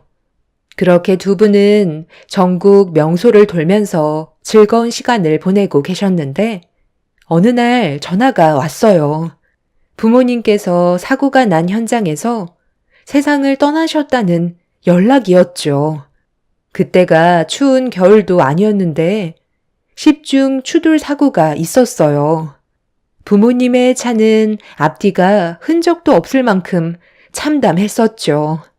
어떻게 된 상황인지 알아보니 고속도로 바닥에 살얼음이 얕게 깔려 있었는데 속도를 제어하지 못한 차들이 부모님 차량의 후미를 들이받았던 거고 저속 주행을 하시던 부모님께선 그대로 앞차와의 충돌을 피하지 못하게 되면서 세상을 떠나신 거였어요.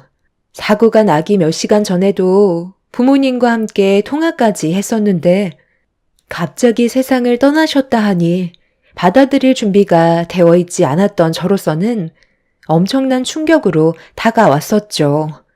그렇게 믿을 수 없는 현실이 눈앞에 펼쳐졌고 남편의 도움으로 장례를 치르는데 이 소식을 들은 시댁 식구들이 장례식장 안으로 들어왔어요.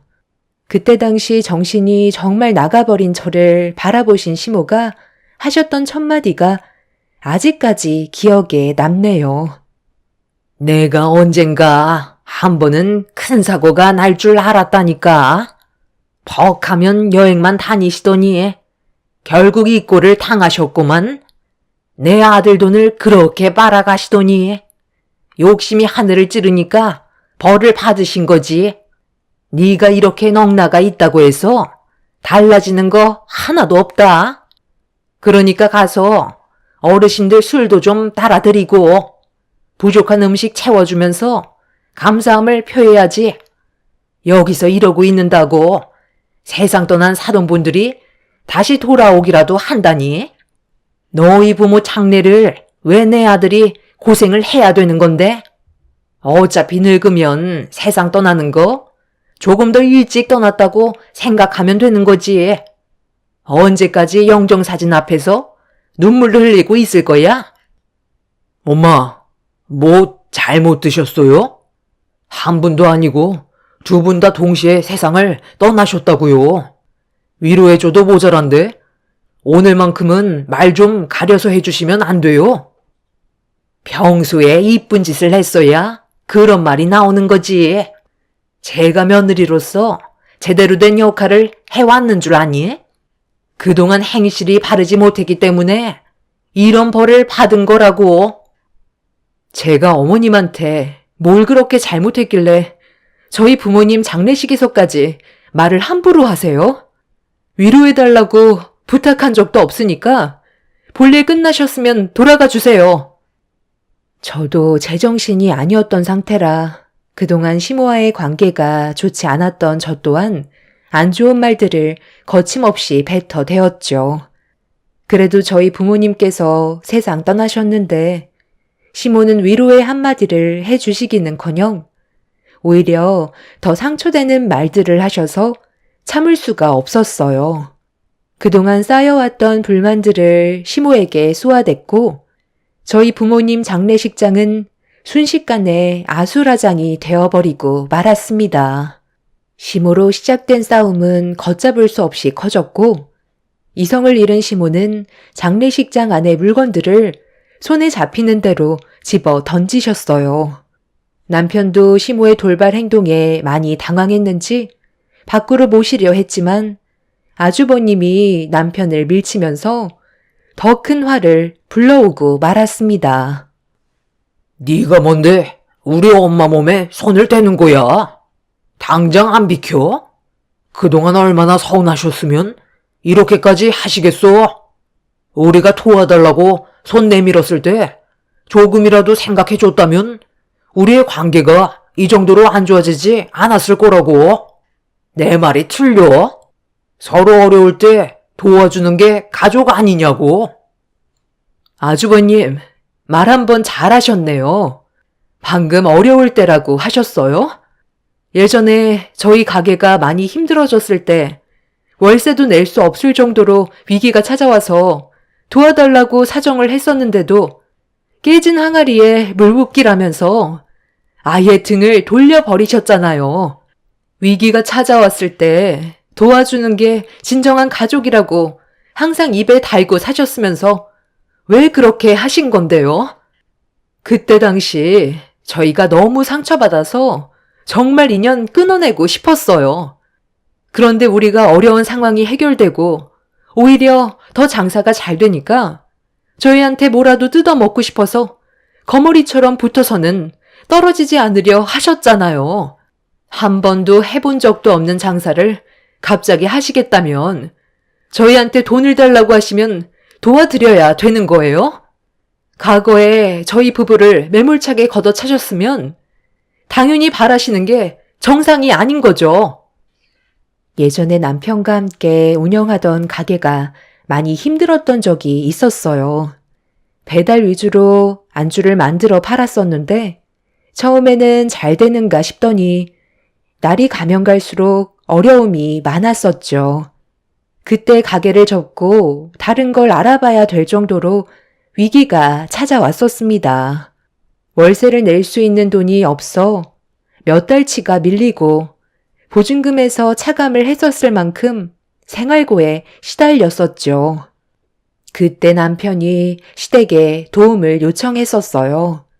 이미 저희 부부는 대출도 많이 받았었고 친정 부모님한테도 돈을 빌렸던 터라 더 이상 돈 나올 구멍이 없었습니다.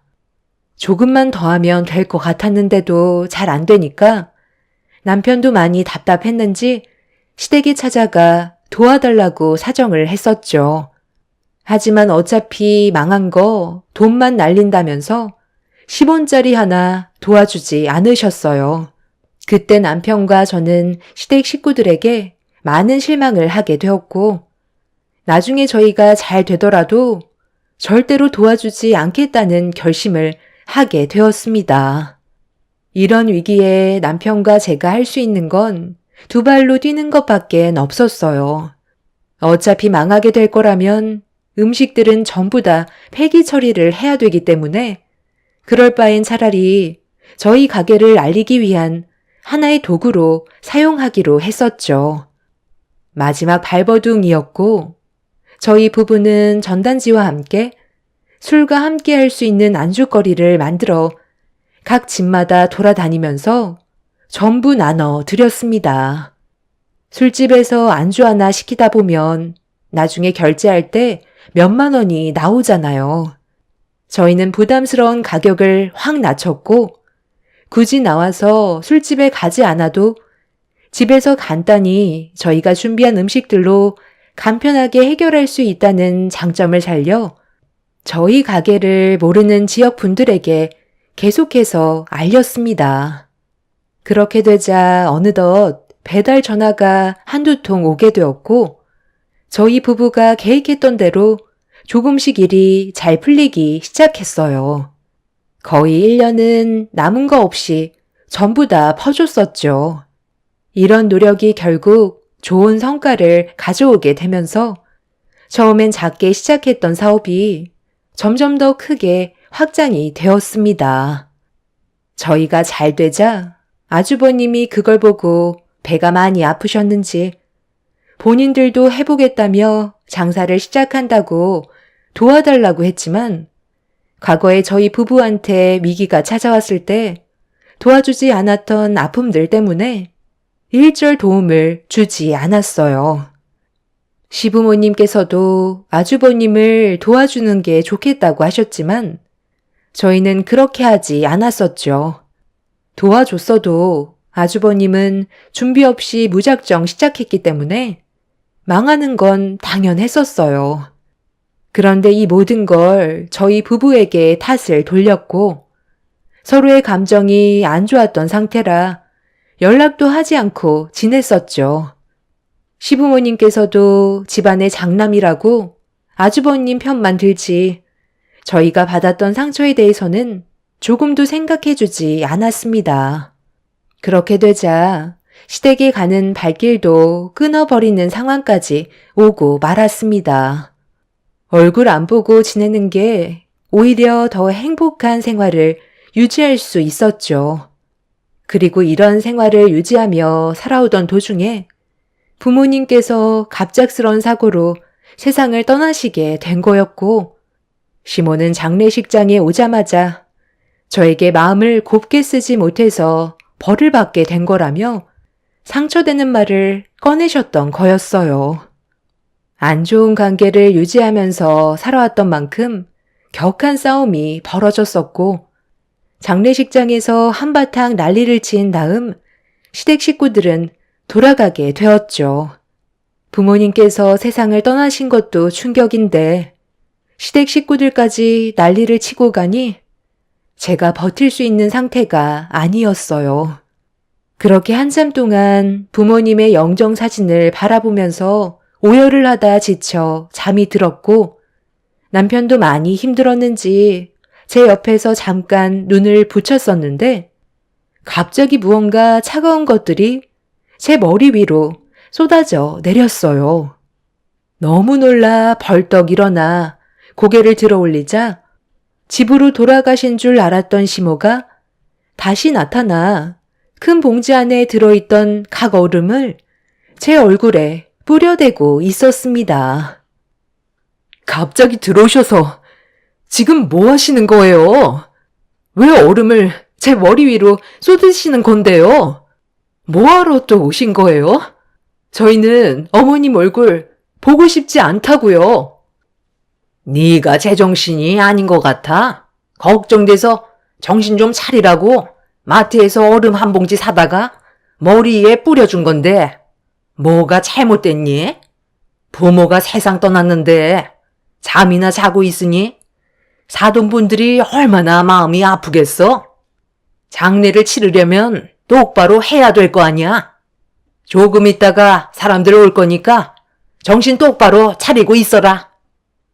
시모는 갑자기 알 수 없는 말을 꺼내셨고 잠시 뒤 아주버님이 다시 들어오셨어요. 그리고 조이금함에 자리를 잡고 앉으셨죠. 남편은 뭐 하는 짓이냐고 화를 내고 있는데도 시댁 식구들은 저희 부부를 무시하고 있었어요.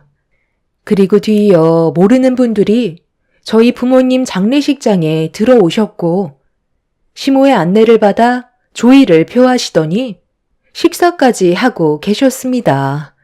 시모의 지인분 되시는지 끊임없이 들어오셨고 잠시 뒤 조의금 앞에 앉아있던 아주버님이 자리에서 일어나 또다시 줄지어 들어오고 있는 분들과 인사를 주고 받으셨어요. 이번에는 아주버님 지인분들처럼 보였습니다. 그리고 형님과 시부의 지인분들까지 줄줄이 들어왔고 남편과 저는 그 모습을 멍하니 바라보고만 있었습니다. 순식간에 장례식장 안에 시댁 식구의 지인분들로 꽉 차게 되었고 한참의 시간 동안 계시다가 모두가 돌아가시자 시댁 식구들은 구석 자리에 모여 서로 웅성거리면서 대화를 나누고 있길래 남편과 함께 가까이 다가가 확인을 하는 순간 너무 어이가 없어서 입을 다물지도 못할 만큼 충격을 받았었어요. 저희 부모님 장례식장에 왜 많은 분들이 와서 조의를 표했는지 알 수 있었습니다. 옥자는 나보고 온 건데 왜 당신이 가져가는 건데? 당장 이리 내놓지 못해요? 당신 지인분들 것만 가지고 가라니까. 오래간만에 제대로 된 돈 좀 만져보네. 당신 친구인 건 알겠는데 나도 옥자 씨한테 문자 보낸 거 같은데 이거 봐봐. 나도 연락했잖아. 당신 얼굴 보고 온 건지 아니면 내가 연락해서 온 건지 그것부터 물어봐야 되는 거 아니야? 옥자 씨가 그래도 좀 살아서 그런지 꽤 많이 넣어놨네. 거기에서 10만 원만 놔주면 안 될까? 이번에 등산복 좀 좋은 걸로 하나 장만하고 싶은데 돈이 한두 푼 드는 게 아니잖아. 큰며느리는 시애비한테 용돈 챙겨줄 생각 없는 거니? 너도 지인분들이 만만찮게 온 것 같던데. 아버님, 오늘 들어온 돈은 각자 가지기로 했었잖아요. 이렇게 돈 들어오는 게 쉬운 것도 아닌데 얼마나 된다고 여기서까지 뺏으려 하시는 거예요? 매달 용돈 드리잖아요. 어머님한테 달라고 하세요. 저는 이 돈 보태서 안마 의자 하나 살 거라고요. 집에서 부업하는데 온몸이 쑤신다니까요. 당신은 얼마나 들어왔어? 나는 생각보다 몇 명 오지 않아서 금액이 많지는 않네. 오래간만에 낚싯대 좀 몇 개 사려고 했는데 덕도 없겠다. 엄마, 저 돈 좀 주시면 안 돼요? 네가 나한테 돈을 줘야지. 엄마가 너한테 돈을 줄 나이니? 여태까지 뒷바라지 해준 것만도 감사하게 생각해야지. 집에 낚싯대도 많은데 뭐하러 또 사겠다는 거야? 엄마 해외여행 좀 다녀오게. 그 돈 엄마한테 줘라. 이럴 때 효도하는 거지. 언제 하려고? 맨날 말로만 그러지 말고 이번 기회에 제대로 된 효도 좀 해보라고. 다들 여기서 뭐 하세요? 갑자기 많은 분들이 오셔서 뭐 하시는 건가 싶었는데 이게 목적이었어요? 세상 떠나신 장인 장모님을 이용해서 돈을 받으려고 이런 일을 꾸민 거냐고요? 그 돈들 도로다 넣어두세요. 여기에서 먹고 마신 음식들이 얼마인 줄 아세요? 어떻게 가족이라는 사람들이 다들 이 모양인 거예요? 먹고 마시는 거 얼마나 나왔다고 그래? 그 정도는 너희 보고 온 사람들의 조의금으로 충분히 충당할 수 있잖아. 기회는 왔을 때 잡아야 되는 법이야. 돈 들어올 곳이 생겼는데 이런 좋은 기회를 놓칠 수야 있겠어? 한 사람만 세상 떠났다면 오지도 않았겠지만 너희 사돈이 두 분 다 세상을 떠났으니까 꽤 많은 사람들이 위로해 주려고 찾아온 거다. 와준 것만도 감사하게 생각해야지. 그리고 사돈 두 분 생전에 우리랑 아는 지인분들 같이 동반여행도 가고 식사도 가끔 했어서 다리 건너 아시는 분들이라 어려운 발걸음 하신 거야. 우리 여기서 이럴 게 아니라 볼일 끝났으면 이제 그만 집으로 가서 해결 보자고. 저는 시댁 식구들의 생각 없는 행동들 때문에 너무 충격을 받아 주저앉아 그 모습들을 멍하니 바라만 보고 있었고, 남편은 시댁 식구들을 밀치면서 각자 나눈 조의금을 뺏으려고 난리를 쳤어요. 하지만 시부가 남편을 밀치면서 제지를 했고, 시댁 식구들은 급하게 장례식장을 빠져나갔습니다.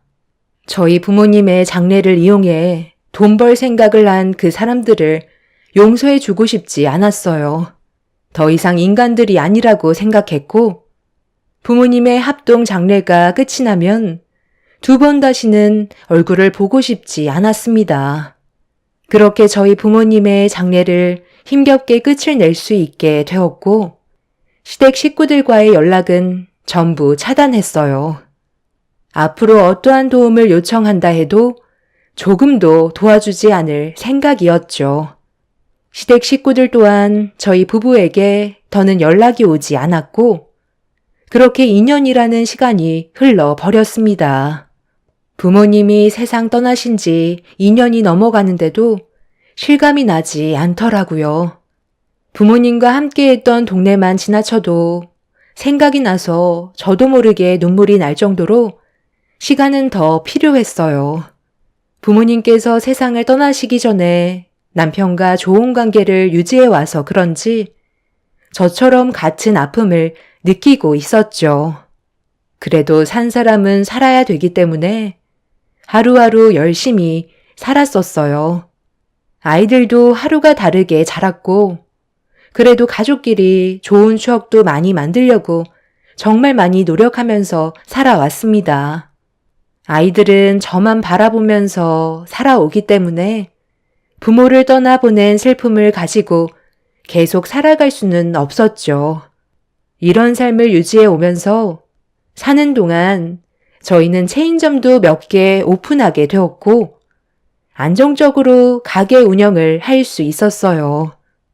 그런데 최근에 오픈한 가게에서 연락이 왔고 황당한 말을 듣게 되었습니다. 저희와 가족이라면서 음식을 무상으로 가져가려는 손님 때문에 곤란한 상황에 처해 있다며 어떻게 해야 될지 몰라 사장님이 저에게 전화를 하셨어요. 제가 바꿔달라고 하자 수화기에서 들려온 목소리는 다름 아닌 아주버님과 형님이었습니다. 2년이 지나고 처음 듣게 된 목소리였죠. 기분이 좋지 않았지만 이제 막 오픈한 가게에 안 좋은 소문이 돌면 안 되기 때문에 침착하게 대응을 했어요. 무슨 일 때문에 오픈한 가게에서 소란을 피우냐고 물어보았죠. 재수씨, 오래간만이에요. 그동안 잘 지내고 있었어요? 아니, 우리 동네에 체인점을 냈으면 먼저 연락을 줬어야죠.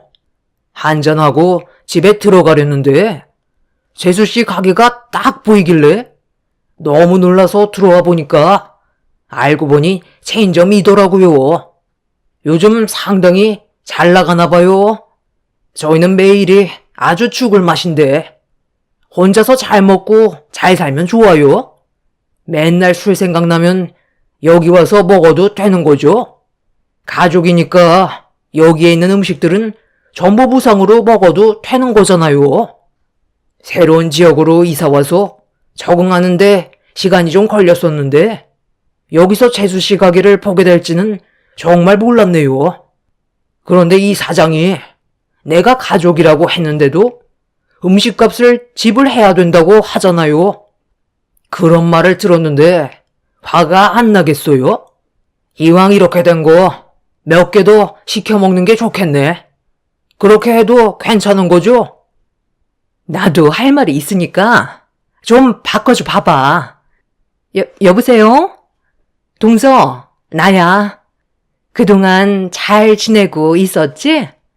요즘 우리 먹고 살기도 힘든데 나 여기서 아르바이트 하면 안 될까? 우리가 생활이 많이 힘들거든. 그래서 살 길이 막막한데 오래간만에 통화한 김에 우리 좀 도와줘. 언제까지 이렇게 살 순 없잖아. 하루하루가 정말 힘들다고. 일단 그런 건 나중에 다시 얘기하는 걸로 하고요.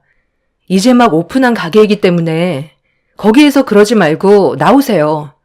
제가 사장님한테는 좋게 말씀드릴게요. 그래, 알았어. 동서가 원하는 대로 해줄 테니까 언제 다시 연락 줄 건데?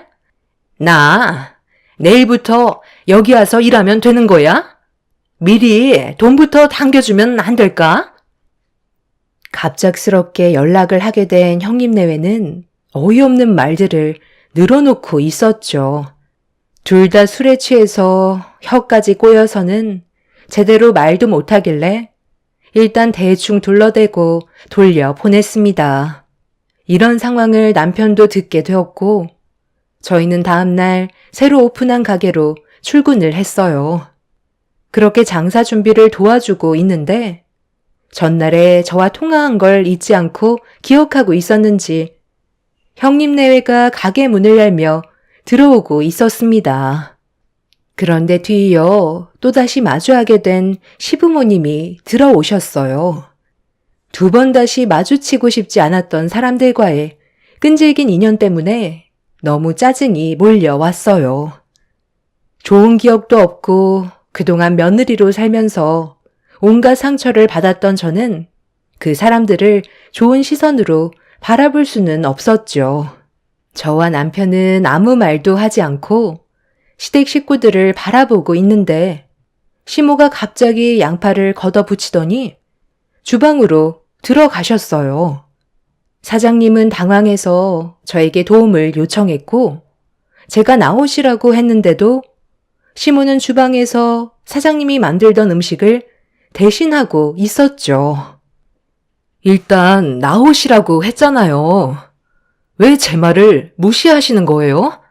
지금 한창 가게 오픈 준비해야 되는데 이러시면 방해만 된다고요. 그만 좀 나오세요. 어제 나랑 얘기했던 거 기억 안 나? 나 오늘부터 여기에서 일하기로 했잖아. 내가 힘들까봐 아버님 어머님께서 도와주신다고 하셨거든. 가게가 오픈한 지 얼마 되지 않아서 정신없고 포장 주문 손님들도 많다며. 그럼 일손이 부족할 거 아니야. 여기 직원 몇 명으로 돌아가는 건 쉽지 않잖아. 그 대신 우리 부부랑 아버님 어머님 월급까지 신경 써줘야 되는 거 알지? 이래서 가족이 있어야 되는 거야. 힘들 때 항상 옆에서 도와주잖아. 우리와 그동안 얼굴 안 본 사이에 동서가 많이 힘들었는지 살이 아주 쏙 빠졌네. 몸도 고생, 마음도 고생했으니 얼마나 힘들었겠어. 앞으로 걱정하지 말고 나한테 전부 다 얘기해. 해줄 수 있는 건 다 해줄게. 일단 테이블부터 닦아야 되겠지? 이 가게는 배달 위주라서 그런지 홀에는 테이블이 몇 개 없네. 남의 가게에 무작정 들어와서 행패 부리지 말고 그만들 나가주세요. 가족이면 이렇게 밀고 들어와서 억지를 부려도 되는 거예요? 경찰이라도 부를까요? 그럼 오늘 우리가 일하는 거 보고 결정해라. 그럼 되는 거 아니니? 아들, 너는 도대체 누구 편인 거야? 내가 남도 아니고 너를 낳아준 엄마인데 계속 매몰차게 행동할 거니? 엄마가 전부치는 건 기가 막히게 하는 거 알지? 주방은 내가 책임지고 할 테니까 너희들은 재료나 다듬고 홀 청소나 좀 해라. 한번 해보고 싶은 대로 해보세요. 사장님, 새로 고용한 직원이라고 생각하시고 제대로 굴려주세요. 그리고 채용을 할지 안 할지 그건 제가 생각해 볼게요. 사장님은 당황한 얼굴로 시댁 식구들에게 일거리를 제시해 주셨고 저는 그 모습을 빤히 쳐다보고 있었어요. 남편은 저에게 무슨 생각으로 그런 거냐며 물어보길래 시댁 식구들이 무슨 생각으로 왔는지 확인해 보고 싶다고 전했어요. 그렇게 한 3시간 정도 지나자 처음에 열심히 하겠다는 의지와 다르게 계속 제 눈치를 보면서 불만 섞인 표정으로 가게 일을 도와주길래 무슨 문제가 있냐며 제가 여쭤봤어요. 그러자 주방에 있던 시모가 언제까지 서서 전을 부쳐야 하냐고 뒤집개를 집어 던지셨습니다. 저는 흥분하지 않고 침착하게 주방으로 들어가 던진 뒤집개를 다시 주워들어 시모에게 건네드렸어요. 돈을 벌려고 왔으면 똑바로 일을 하는 게 맞는 거 아니냐며 이런 식으로 일을 하면 돈을 줄 수 없다고 말씀드리자 시모는 툴툴거리면서 다시 뒤집개를 집어 들었습니다. 저는 시모 옆에서 묵묵히 음식 만드는 걸 지켜보고 있었는데 갑자기 다시 한번 뒤집개를 던져 버리시더니 가게가 떠나갈 정도로 화를 내면서 막말을 퍼부으셨어요. 꼴값 그만 떨고 제가닥 전이나 붙여라. 시애미가 힘들게 땀 흘리면서 이 짓을 왜 해야 되는 건데? 나는 용돈을 받으러 온 거지 일을 하러 온 게 아니란 말이다. 지금 남의 가게에 함부로 들어오셔서 뭐 하시는 거예요? 그리고 전을 누가 이렇게 형편없이 붙이라고 했어요. 정성이 하나도 안 들어갔잖아요. 저희가 여기까지 오는데 얼마나 힘들었는지 아세요? 일하시는 거 보니까 너무 형편없어서 돈은 드리지 못할 것 같아요. 어머님이 만드신 전들 전부 폐기 처분해야 되는데 저희가 적자 볼 수는 없잖아요. 그리고 이 가게 주인은 제가 아니라 이분이세요. 남의 가게에 함부로 들어오시면 그건 영업 방해죄인 거 아시죠? 가족이라고 해서 공과 사도 구분 못하시면 당연히 그에 따른 처벌은 감수하셔야죠. 일하실 생각도 없으신 것 같으니까 당장 나가주세요. 열심히 붙이신 저는 가져가셔도 돼요. 먹고 살기 힘들다고 하셨는데 이거라도 가져가셔서 밥 반찬으로 드시면 될 것 같네요. 그럼 할 말 다 끝난 것 같으니까 그만 나가주시죠. 제 말이 끝남과 동시에 시모는 갑자기 던져버리셨던 뒤집개를 들어 제 뺨을 올려 치셨어요. 너무 화가 난 저도 이 아줌씨가 미쳤나 라고 하며 시모가 들고 있던 뒤집개를 빼서 시모의 뺨을 내려쳤죠. 그리고 남편한테 당장 경찰에 영업방해죄로 신고해달라니까 시모는 그동안 많이 참았다면서 제 머리채를 잡고 흔들어 대셨습니다. 저도 질세라 시모의 머리채를 잡고 주방에서 난리를 치게 되었죠.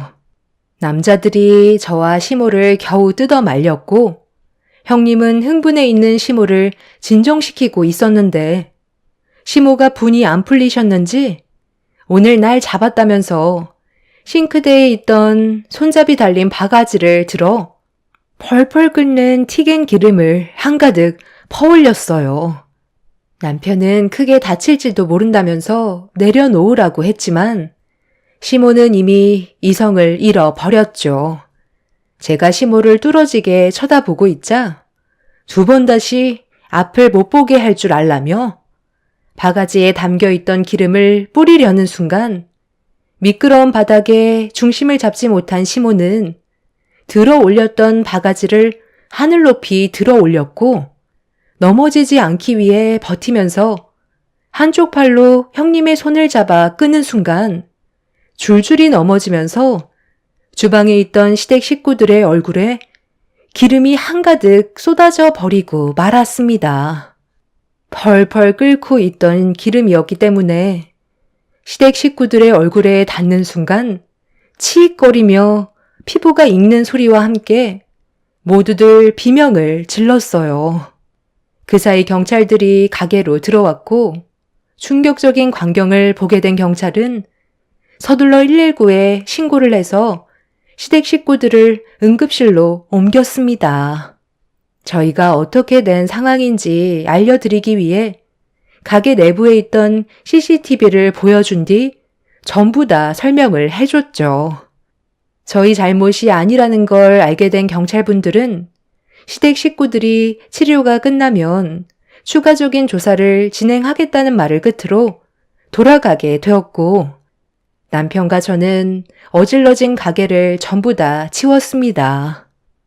그리고 그날 피해를 입었던 부분에 대해서는 사장님께 사과를 드린 뒤 피해 보상금을 따로 챙겨 드렸어요.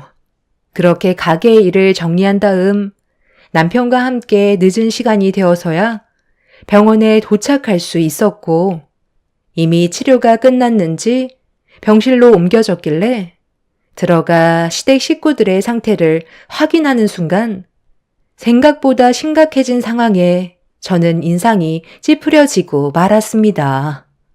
제일 심각한 건 시모와 형님이었어요. 시모는 두 눈꺼풀에 화상을 입어 앞을 볼 수 없게 붕대를 감고 있었고, 형님은 머리와 이마 쪽에 화상을 입어 머리카락도 듬성듬성 빠진 상태로 붕대가 감겨 있었습니다. 옆에는 아주버님과 시부가 누워 계셨는데 목 쪽과 몸에 화상을 입은 상황이었죠. 기막힌 광경에 남편도 그 모습을 바라만 보고 있었습니다. 모두들 괴로움의 고통 속에서 힘들어하고 있는데 옆에 계셨던 의사는 치료 기간이 상당히 오래 걸릴 것 같다며 시모와 형님은 6개월 이상 병원에 입원해야 될지도 모른다며 시모는 실명까지 가게 될 수도 있다는 충격적인 말을 꺼내셨죠. 시모는 의사의 말을 들었는지 흐느끼며 눈물을 쏟으셨습니다. 저는 그 모습들을 보면서 한마디 했어요. 그러니 마음을 곱게 쓰셔야죠. 도대체 이게 하루아침에 무슨 상황이에요? 저희가 자초한 일이 아니니 도와주지 않을 거고 치료비 또한 알아서들 해결하세요. 당신들의 욕심이 결국 화를 부른 거니 모든 걸 본인들이 감당하셔야죠. 저와 이 사람한테 그동안 어떻게 행동하셨는지 과거를 되돌아보시며 치료 기간 동안 뉘우치는 시간이 되셨으면 좋겠네요.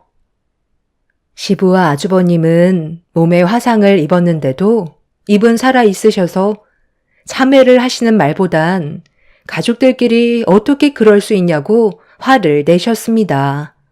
그날 이후 저희는 시댁 식구들에게 조금도 금전적인 지원을 해주지 않고 있어요. 앞으로 저는 사상 초유의 복수를 시작할까 합니다. 시간이 지날수록 시모와 형님은 더욱더 힘들어질 테고 시부와 아주버님 또한 경제적인 능력이 부족하기 때문에 저희 도움이 절실하게 필요하겠죠. 하지만 저는 과거에 받았던 아픈 기억들 때문에 일절 도움을 주지 않으려고요. 땅을 치며 눈물을 쏟아내도 제 마음의 문은 열리지 않을 것 같습니다. 앞으로 어떤 삶들이 펼쳐질지 모르겠지만 남편과 함께 앞으로 있게 될 날들에 대해 지혜롭게 행동하고 싶습니다. 여러분들께서 제가 현명한 행동을 할 수 있는 방법이 있다면 의견을 주셔도 감사할 것 같아요. 여러분들의 인생에는 불행이 아닌 언제나 행복만 가득하시길 바랍니다. 감사합니다.